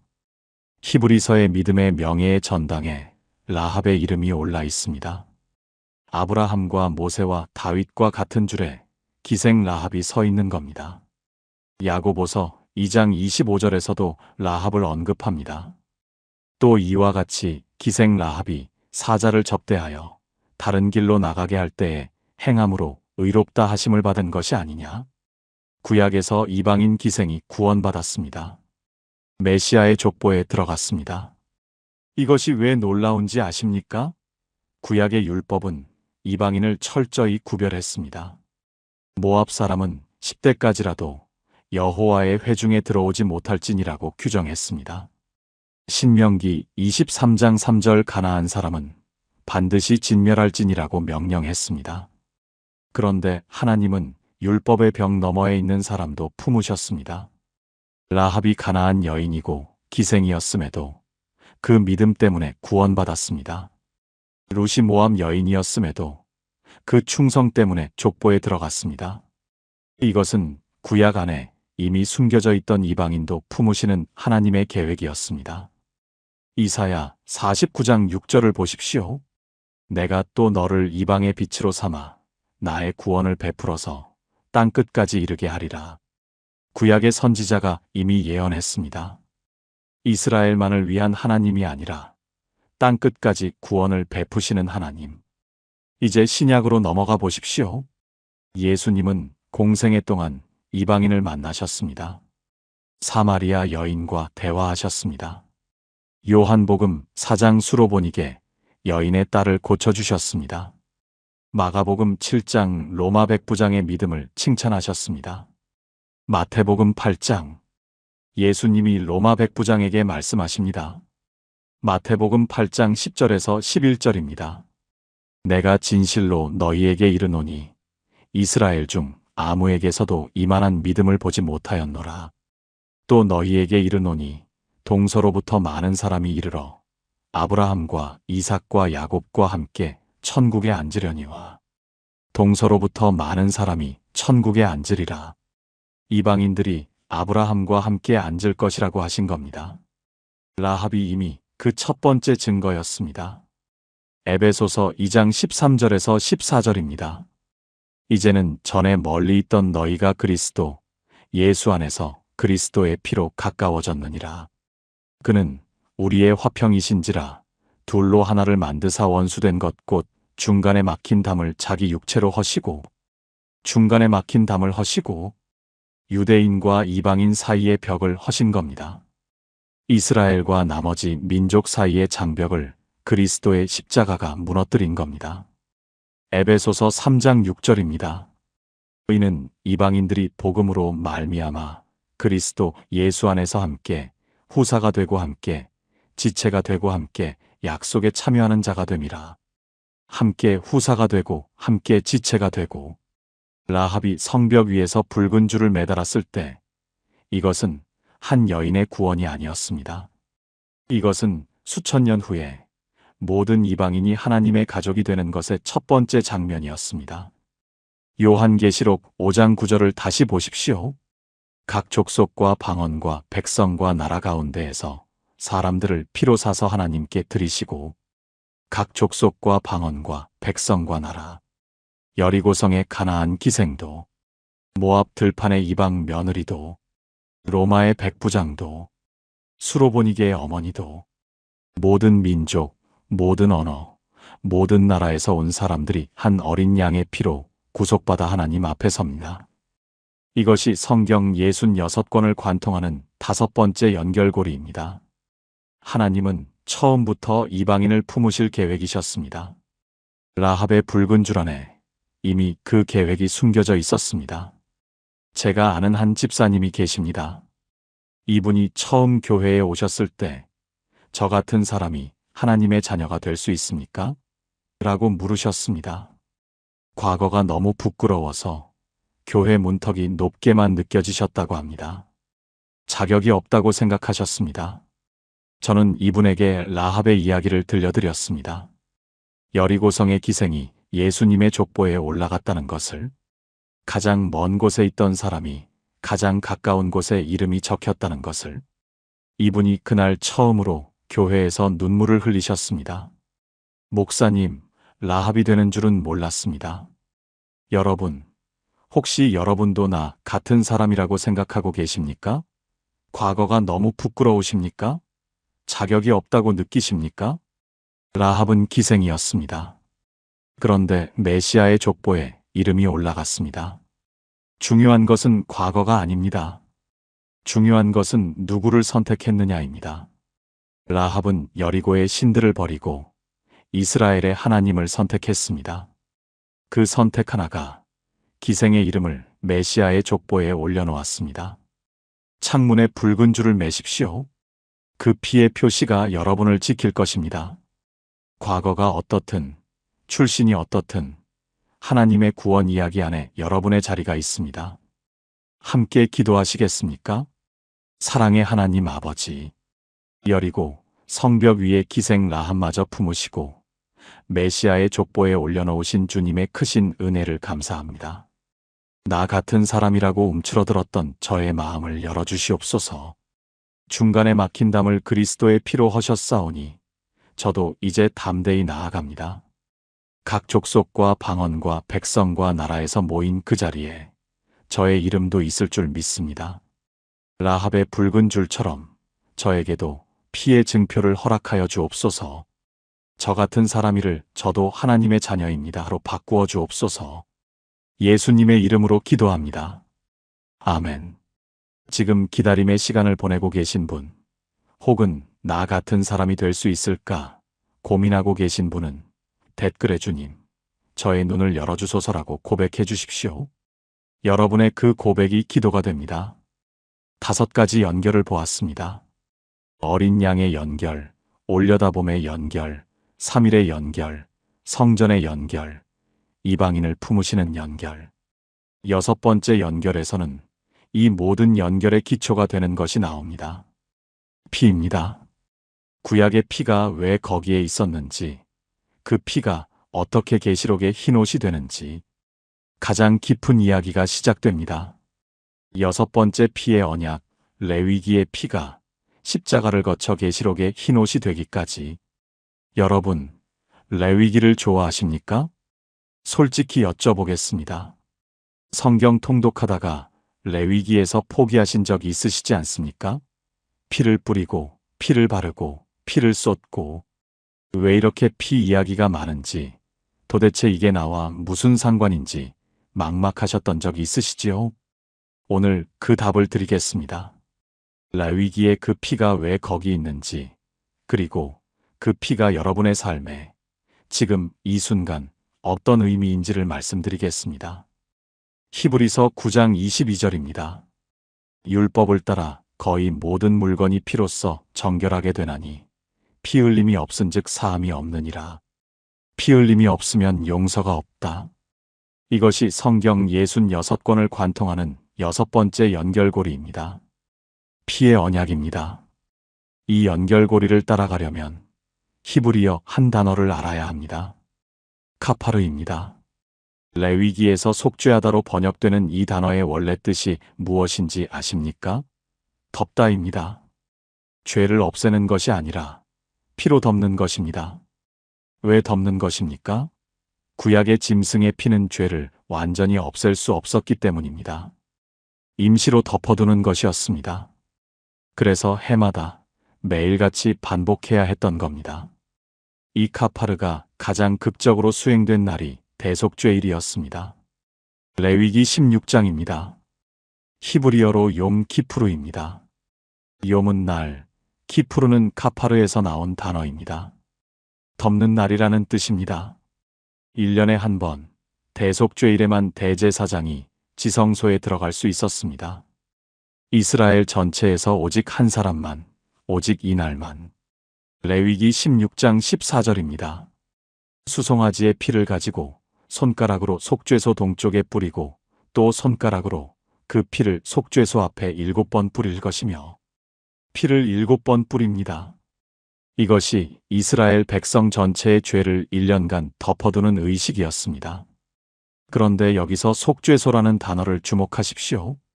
히브리어로는 카포렛이라고 합니다. 카파르에서 나온 단어입니다. 피로 덮는 곳, 속죄가 일어나는 장소라는 뜻입니다. 이 카포렛이 놓인 곳이 어디입니까? 언약궤 위입니다. 언약궤 안에는 무엇이 들어 있었습니까? 10계명 돌판이 들어 있었습니다. 보이십니까? 돌판 위에 덮개가 있고 그 덮개 위에 피가 뿌려집니다. 율법 위에 피가 덮이는 겁니다. 왜 그렇습니까? 율법은 우리의 죄를 드러냅니다. 우리가 하나님의 기준에 미치지 못한다는 것을 보여줍니다. 그런데 그 율법 위에 피가 뿌려지면 하나님께서 율법을 통해 우리 죄를 보시는 것이 아니라 피를 통해 은혜를 보시는 겁니다. 이것이 구약의 속죄 시스템이었습니다. 하지만 이 시스템에는 한계가 있었습니다. 히브리서 10장 1절에서 4절입니다. 율법은 장차 오는 좋은 일의 그림자요 참 형상이 아니므로 해마다 늘 드리는 같은 제사로는 나아오는 자들을 언제든지 온전하게 할 수 없느니라. 만일 섬기는 자들이 단번에 정결하게 되었다면 어찌 다시 죄를 깨달았으리요. 제사를 드리는 일이 그쳤으리라. 그러나 이 제사들은 해마다 죄를 기억하게 하는 것이 있나니 이는 황소와 염소의 피가 능히 죄를 없이 하지 못함이라. 그림자라고 했습니다. 레위기의 모든 제사는 그림자였습니다. 실체가 아니었습니다. 진짜가 올 때까지 임시로 세워놓은 것이었습니다. 그렇다면 그 실체는 무엇입니까? 누가 진짜 피를 가지고 오셨습니까? 이것을 밝히기 전에 예레미야서에서 한 가지 예언을 먼저 보겠습니다. 예레미야 31장 31절에서 34절입니다. 보라, 날이 이르리니 내가 이스라엘 집과 유다 집에 새 언약을 맺으리라.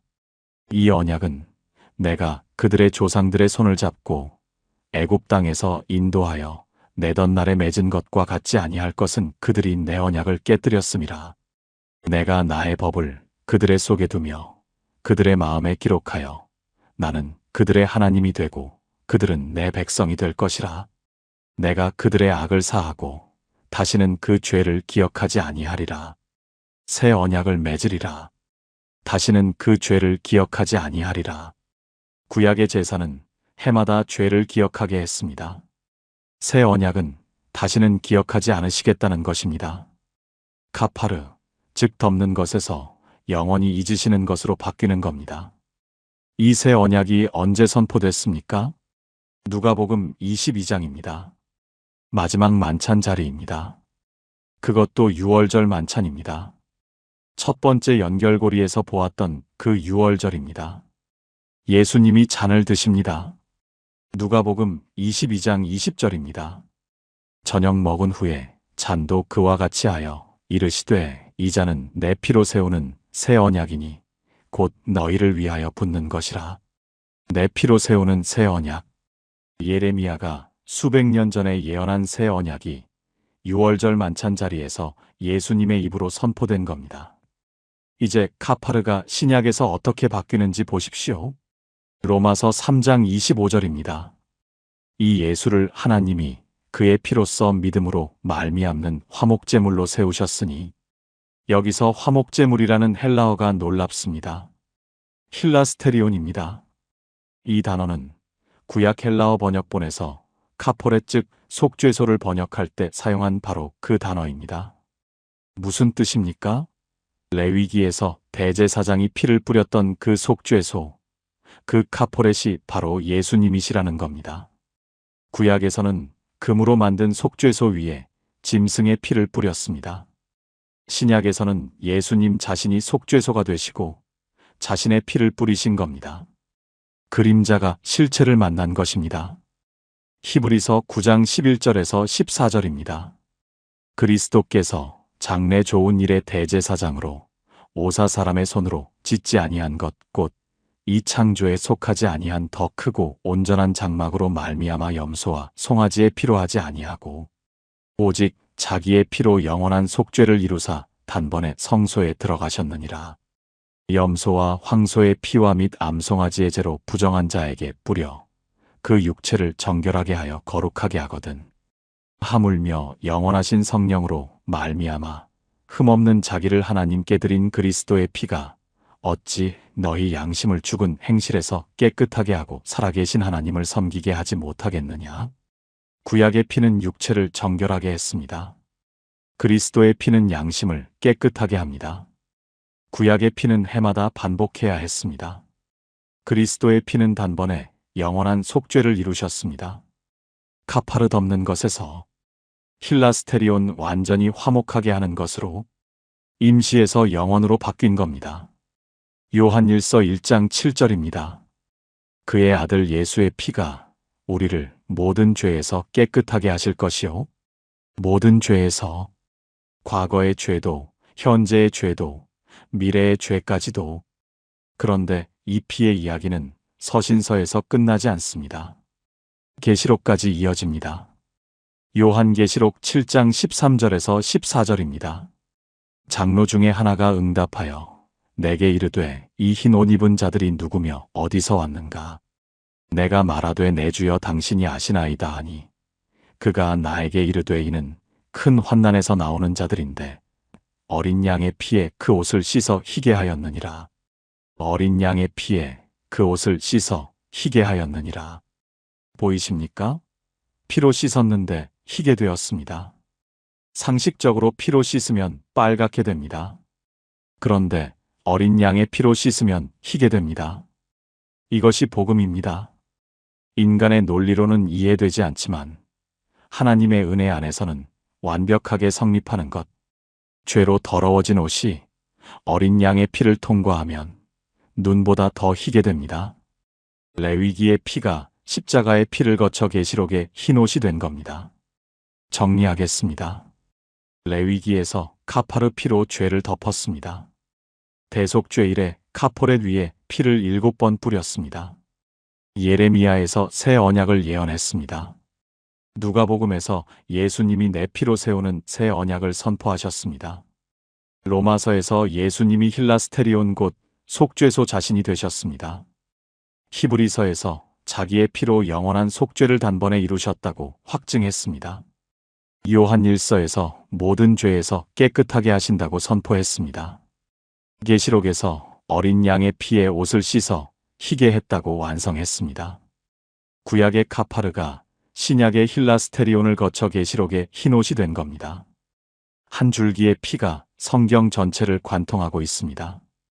제가 아는 한 권사님이 이 말씀을 들으시고 이렇게 고백하셨습니다.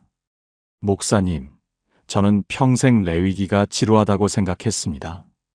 피 뿌리고, 피 바르고, 피 쏟고, 왜 이런 이야기가 성경에 있는지 몰랐습니다. 그런데 이제 알겠습니다.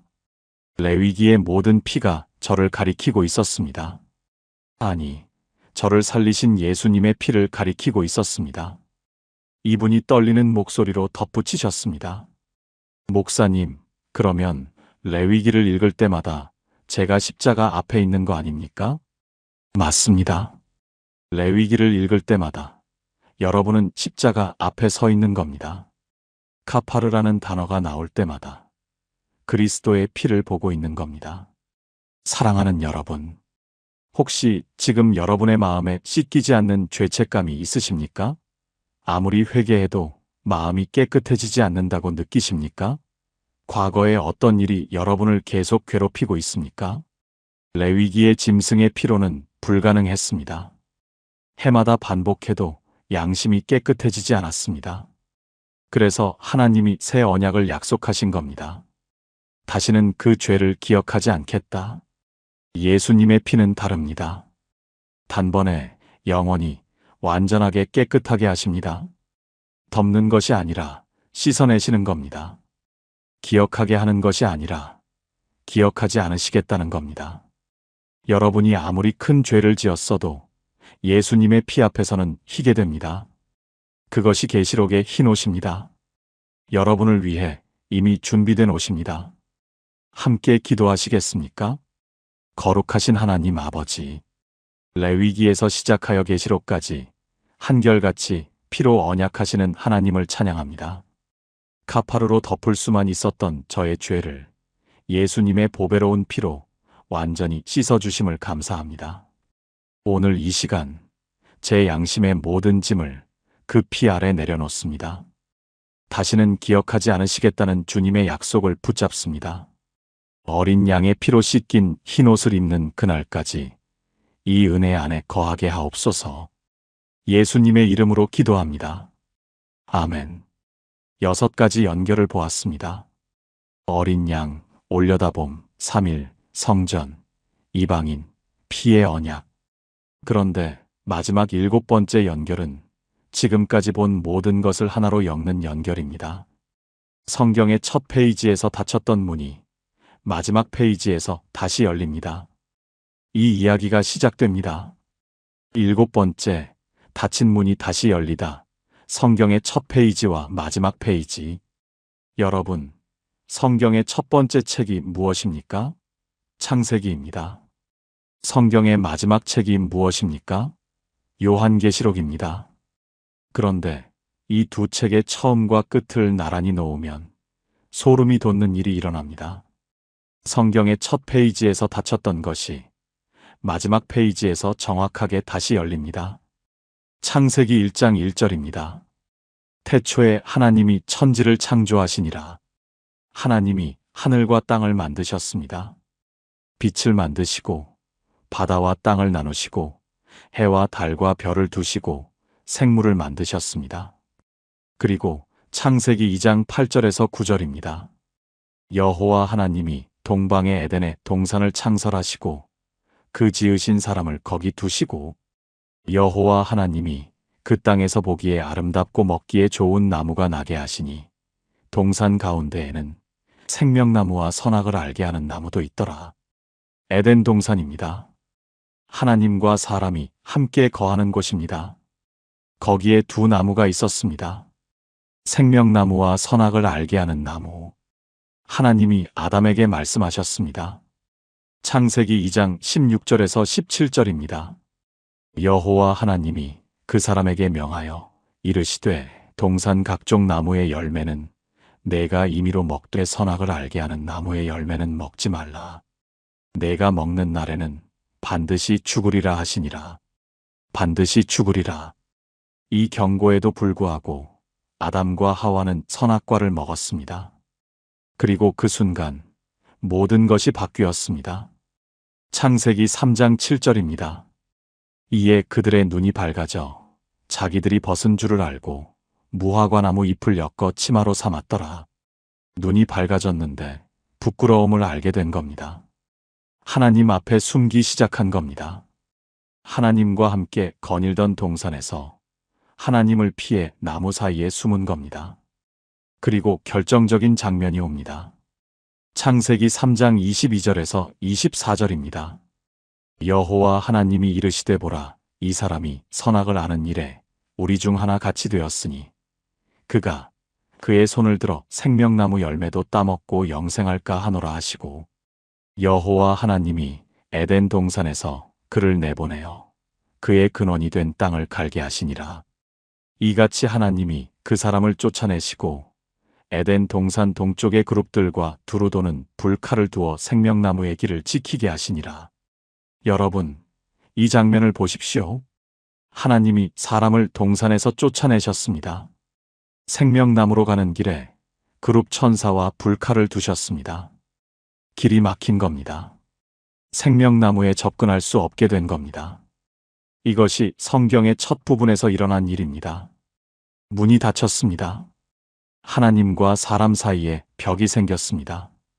생명나무로 가는 길이 막혔습니다. 그리고 성경 전체는 이 닫힌 문을 다시 여는 이야기입니다. 첫 번째 연결에서 보았듯이 어린 양의 피가 흘려졌습니다. 두 번째 연결에서 보았듯이 예수님이 십자가에 들리셨습니다. 세 번째 연결에서 보았듯이 3일 만에 다시 사셨습니다. 네 번째 연결에서 보았듯이 돌 성전이 허물어지고 새 성전이 세워졌습니다. 다섯 번째 연결에서 보았듯이 이방인까지 품으셨습니다. 여섯 번째 연결에서 보았듯이 피의 언약으로 죄를 씻으셨습니다. 이 모든 것이 무엇을 위한 것이었습니까? 닫힌 문을 다시 열기 위한 것이었습니다. 그 문이 열리는 결정적인 순간이 십자가에서 일어났습니다. 마태복음 27장 50절에서 51절입니다. 예수께서 다시 크게 소리 지르시고 영원히 떠나시니라. 이에 성소 휘장이 위로부터 아래까지 찢어져 둘이 되고 성소 휘장이 위로부터 아래까지 찢어졌습니다. 여러분, 이 휘장이 무엇인지 아십니까? 성전 안에서 성소와 지성소를 나누는 거대한 천입니다. 유대 전승에 의하면 이 휘장의 두께가 손바닥 너비만큼이나 두꺼웠다고 합니다. 사람의 힘으로는 찢을 수 없는 것이었습니다. 이 휘장의 역할이 무엇이었습니까? 하나님과 사람 사이를 막는 것이었습니다. 지성소에는 1년에 한 번 대제사장만 들어갈 수 있었습니다. 일반 사람은 절대로 넘을 수 없는 벽이었습니다. 에덴에서 그룹 천사와 불칼이 생명나무 앞을 막았듯이 성전에서 휘장이 하나님의 임재 앞을 막고 있었던 겁니다. 그런데 예수님이 십자가에서 돌아가시는 순간 이 휘장이 찢어졌습니다. 위로부터 아래까지, 위에서 아래로. 사람이 찢은 것이 아닙니다. 하나님이 찢으신 겁니다. 하나님이 직접 그 벽을 허무신 겁니다. 에덴 이후로 닫혀있던 문이 십자가의 순간에 열린 겁니다. 히브리서 10장 19절에서 20절입니다. 그러므로 형제들아, 우리가 예수의 피를 힘입어 성소에 들어갈 담력을 얻었나니 그 길은 우리를 위하여 휘장 가운데로 열어놓으신 새로운 살 길이니 휘장은 곧 그의 육체니라. 휘장 가운데로 열어놓으신 새로운 살 길. 예수님의 몸이 찢어지실 때 휘장이 찢어졌습니다. 그분의 육체가 찢어짐으로써 우리에게 길이 열린 것입니다. 에덴에서 막혔던 길이 십자가에서 열렸습니다. 그룹 천사와 불칼 앞을 지나갈 수 없었던 우리가 예수님의 피를 힘입어 담대히 나아갈 수 있게 된 겁니다. 그리고 이제 성경의 마지막 페이지를 펴보십시오. 요한계시록 22장 1절에서 2절입니다. 또 그가 수정같이 맑은 생명수의 강을 내게 보이니 하나님과 및 어린 양의 보좌로부터 나와서 길 가운데로 흐르더라. 강 좌우에 생명나무가 있어 12가지 열매를 맺되 달마다 그 열매를 맺고 그 나무 잎사귀들은 만국을 소성하기 위하여 있더라. 여러분, 들리십니까? 생명나무가 다시 나옵니다. 창세기 3장에서 그룹 천사와 불칼로 막혔던 그 생명나무가 계시록 22장에서 다시 나타났습니다. 이번에는 막혀 있지 않습니다. 불칼이 없습니다. 그룹 천사가 길을 막고 있지 않습니다. 오히려 생명수의 강이 흐르고 있고 그 강 좌우에 생명나무가 서 있습니다. 12가지 열매를 맺고 있습니다. 달마다 열매를 맺습니다. 잎사귀가 만국을 소성하기 위해 있습니다. 막혔던 것이 열렸습니다. 금지되었던 것이 허용되었습니다. 하나님과 사람 사이에 있던 벽이 완전히 사라졌습니다. 요한계시록 22장 3절에서 4절입니다. 다시 저주가 없으며 하나님과 그 어린 양의 보좌가 그 가운데에 있으리니 그의 종들이 그를 섬기며 그의 얼굴을 볼 것이요. 다시 저주가 없으며 에덴에서 시작된 저주가 끝났습니다. 그의 얼굴을 볼 것이요. 에덴 이후로 하나님의 얼굴을 직접 볼 수 없었습니다. 모세도 뒷모습만 보았습니다. 대제사장도 연기 사이로만 엿볼 수 있었습니다. 그런데 새 예루살렘에서는 하나님의 얼굴을 직접 봅니다. 요한계시록 21장 3절에서 4절입니다. 보라, 하나님의 장막이 사람들과 함께 있음에 하나님이 그들과 함께 계시리니 그들은 하나님의 백성이 되고 하나님은 친히 그들과 함께 계셔서 모든 눈물을 그 눈에서 닦아주시니 다시는 사망이 없고 애통하는 것이나 곡하는 것이나 아픈 것이 다시 있지 아니하리니 처음 것들이 다 지나갔음이로라. 하나님이 그들과 함께 계시리니 에덴 동산에서 하나님이 사람과 함께 거니셨습니다. 죄 때문에 쫓겨났습니다. 그런데 새 예루살렘에서 다시 함께 계십니다.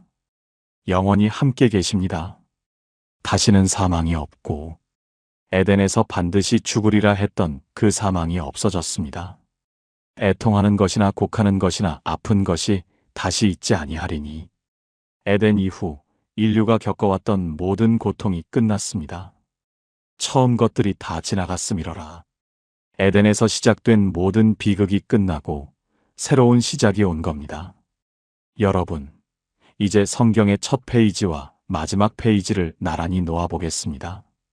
창세기에서 하나님이 천지를 창조하셨습니다.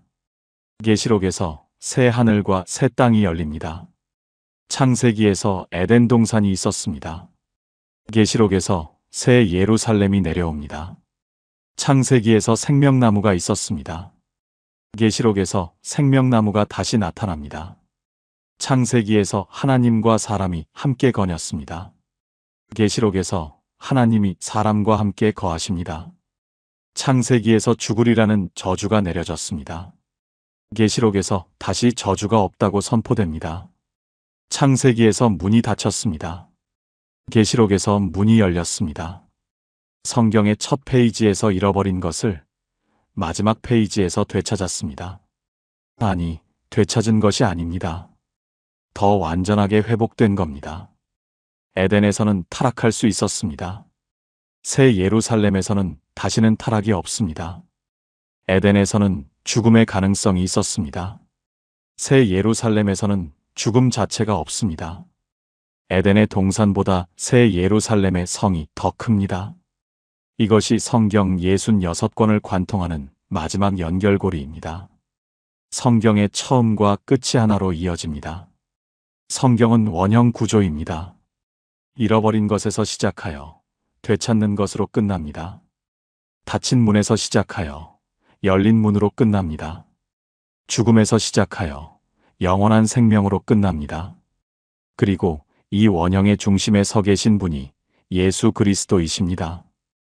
요한계시록 22장 13절입니다. 나는 알파와 오메가요, 처음과 마지막이요, 시작과 마침이라. 나는 처음과 마지막이다.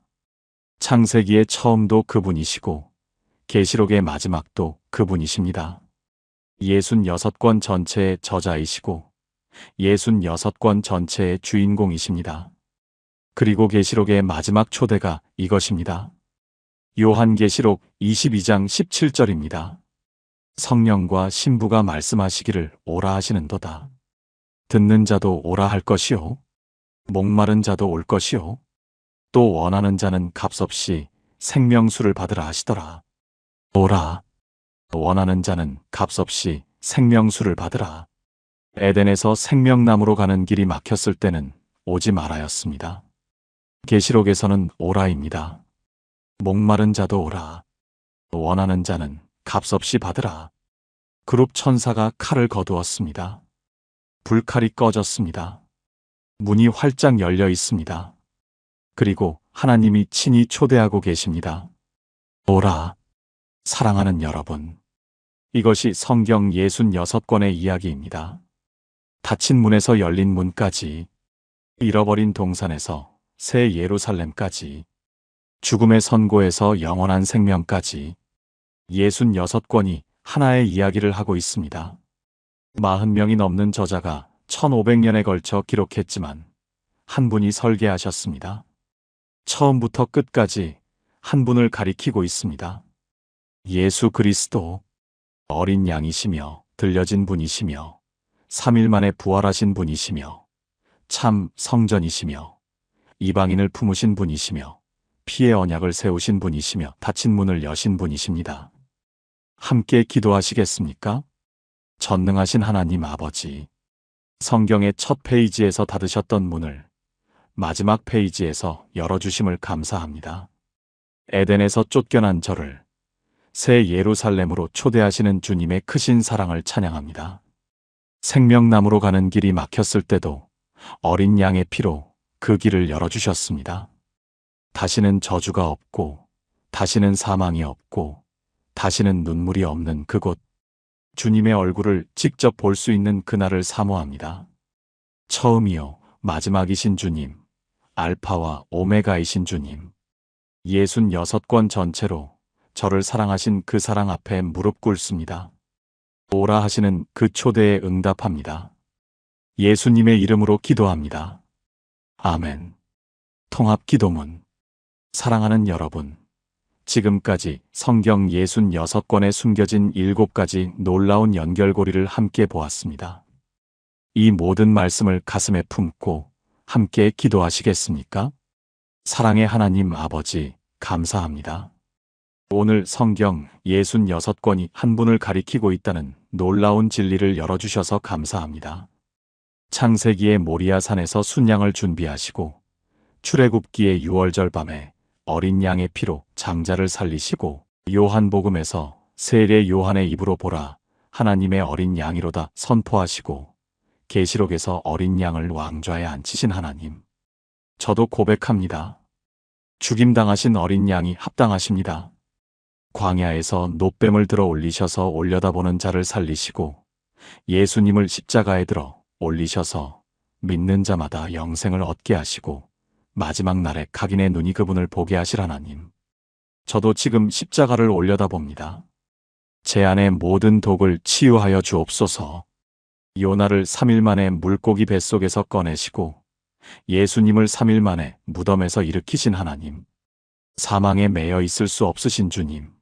저의 절망도 영원하지 않을 줄 믿습니다. 셋째 날의 아침을 허락하여 주옵소서.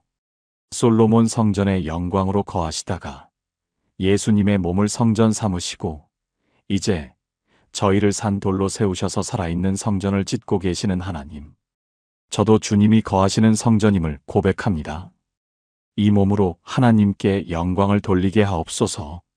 여리고 성벽 위에 기생 라합마저 품으시고 메시아의 족보에 이름을 올려놓으신 하나님. 중간에 막힌 담을 허시고 이방인도 함께 후사가 되게 하신 하나님. 나 같은 사람이를 나도 하나님의 자녀로 바꾸어 주옵소서. 레위기의 카파르로 죄를 덮으시다가 예수님의 피로 완전히 씻어주신 하나님.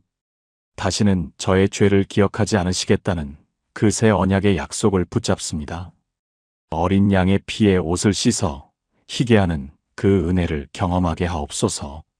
에덴에서 닫으셨던 문을 십자가에서 휘장을 찢으시며 열어주시고 계시록에서 생명나무를 다시 허락하신 하나님. 오라 하시는 그 초대에 응답합니다. 처음이요 마지막이신 주님. 알파와 오메가이신 주님. 66권 전체의 저자이시며 66권 전체의 주인공이신 주님. 저의 인생의 저자도 주인공도 주님이시옵니다. 모리아 산의 아브라함처럼 제 삶에서도 여호와 이레를 고백합니다. 놋뱀을 올려다본 이스라엘처럼 십자가를 올려다봅니다. 요나처럼 어둠에서 나와 주님의 사명을 감당하겠습니다. 산돌이 되어 주님의 성전을 세우겠습니다. 라합처럼 주님을 선택하고 피의 언약 안에 거하겠습니다. 그리고 새 예루살렘에서 주님의 얼굴을 직접 뵙는 그날을 사모합니다. 이 기도를 듣는 모든 분의 눈을 열어주시옵소서. 흩어져 있던 66권이 오늘 하나로 연결되는 은혜를 체험하게 하옵소서. 성경을 읽을 때마다 예수 그리스도를 만나게 하옵소서. 예수님의 이름으로 기도합니다. 아멘. 마무리. 사랑하는 여러분. 지금까지 성경 66권에 숨겨진 7가지 놀라운 연결고리를 함께 보았습니다. 첫째, 어린 양. 창세기의 순양이 출애굽기의 6월절 양을 거쳐 계시록의 왕좌에 앉으셨습니다. 둘째, 올려다봄. 광야의 놋뱀을 올려다보고 살았듯이 십자가를 올려다보면 삽니다. 셋째, 3일. 요나의 3일이 예수님의 3일이 되었고 그것이 부활의 복음이 되었습니다. 넷째, 성전. 돌 건물이 예수님의 몸이 되시고 이제 우리가 살아있는 성전입니다. 다섯째, 이방인을 품으심. 성벽 위에 라합이 메시아의 족보에 이름을 올렸습니다. 여섯째, 피의 언약. 레위기의 피가 십자가의 피를 거쳐 계시록의 흰옷이 되었습니다. 일곱째, 닫힌 문이 다시 열림. 에덴에서 막혔던 생명나무가 새 예루살렘에서 다시 열렸습니다. 도입부에서 여러분에게 질문드렸습니다. 구약 성경에 예수님이라는 이름이 단 한 번도 나오지 않는데 어떻게 모든 페이지가 예수님을 가리키고 있습니까? 이제 보이십니까? 어린 양 속에 예수님이 계셨습니다. 놋뱀 속에 예수님이 계셨습니다. 요나의 3일 속에 예수님이 계셨습니다. 솔로몬 성전 속에 예수님이 계셨습니다. 라합의 붉은 줄 속에 예수님이 계셨습니다. 속죄소 위에 뿌려진 피 속에 예수님이 계셨습니다.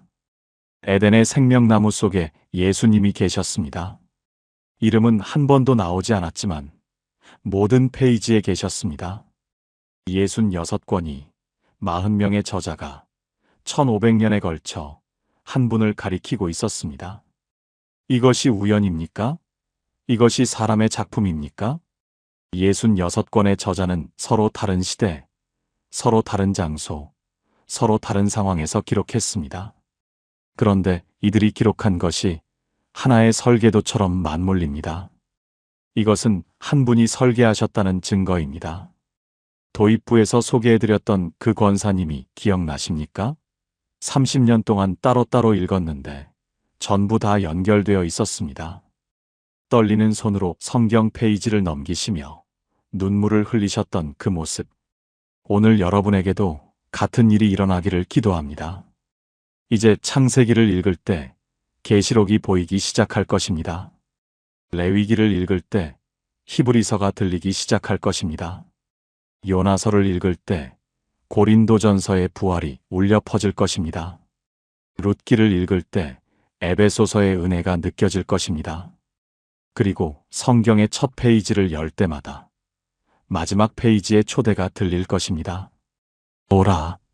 목마른 자도 오라. 원하는 자는 값없이 생명수를 받으라. 오늘 이 7가지 연결 중에 가장 마음에 닿은 것이 있으시다면 댓글로 나눠주십시오. 저는 3번 연결이 가장 놀라웠습니다 라고 적어주셔도 좋고 기도 제목을 나눠주셔도 좋습니다. 예를 들어 하나님, 저도 성경 전체에서 예수님을 만나게 해주세요. 이렇게 적어주시면 그것이 기도가 됩니다. 여러분의 댓글 하나하나를 저도 기도로 읽겠습니다. 이 말씀이 여러분의 마음에 닿으셨다면 더 많은 분들이 함께 은혜 받을 수 있도록 공유 부탁드립니다. 여러분의 작은 나눔 하나가 누군가에게는 생명의 말씀이 될 수 있습니다. 하나님이 오늘 이 말씀을 듣는 여러분의 눈을 열어주시기를 기도합니다. 흩어져 있던 66권이 하나로 연결되는 그 경험. 성경을 읽을 때마다 예수 그리스도를 만나는 그 은혜. 여러분의 성경 읽기가 오늘 이후로 완전히 달라지기를 기도합니다. 처음이요 마지막이신 분, 알파와 오메가이신 분, 66권의 저자이시며 주인공이신 예수 그리스도의 은혜와 평강이 여러분과 여러분의 가정 위에 늘 함께 하시기를 축복합니다. 감사합니다.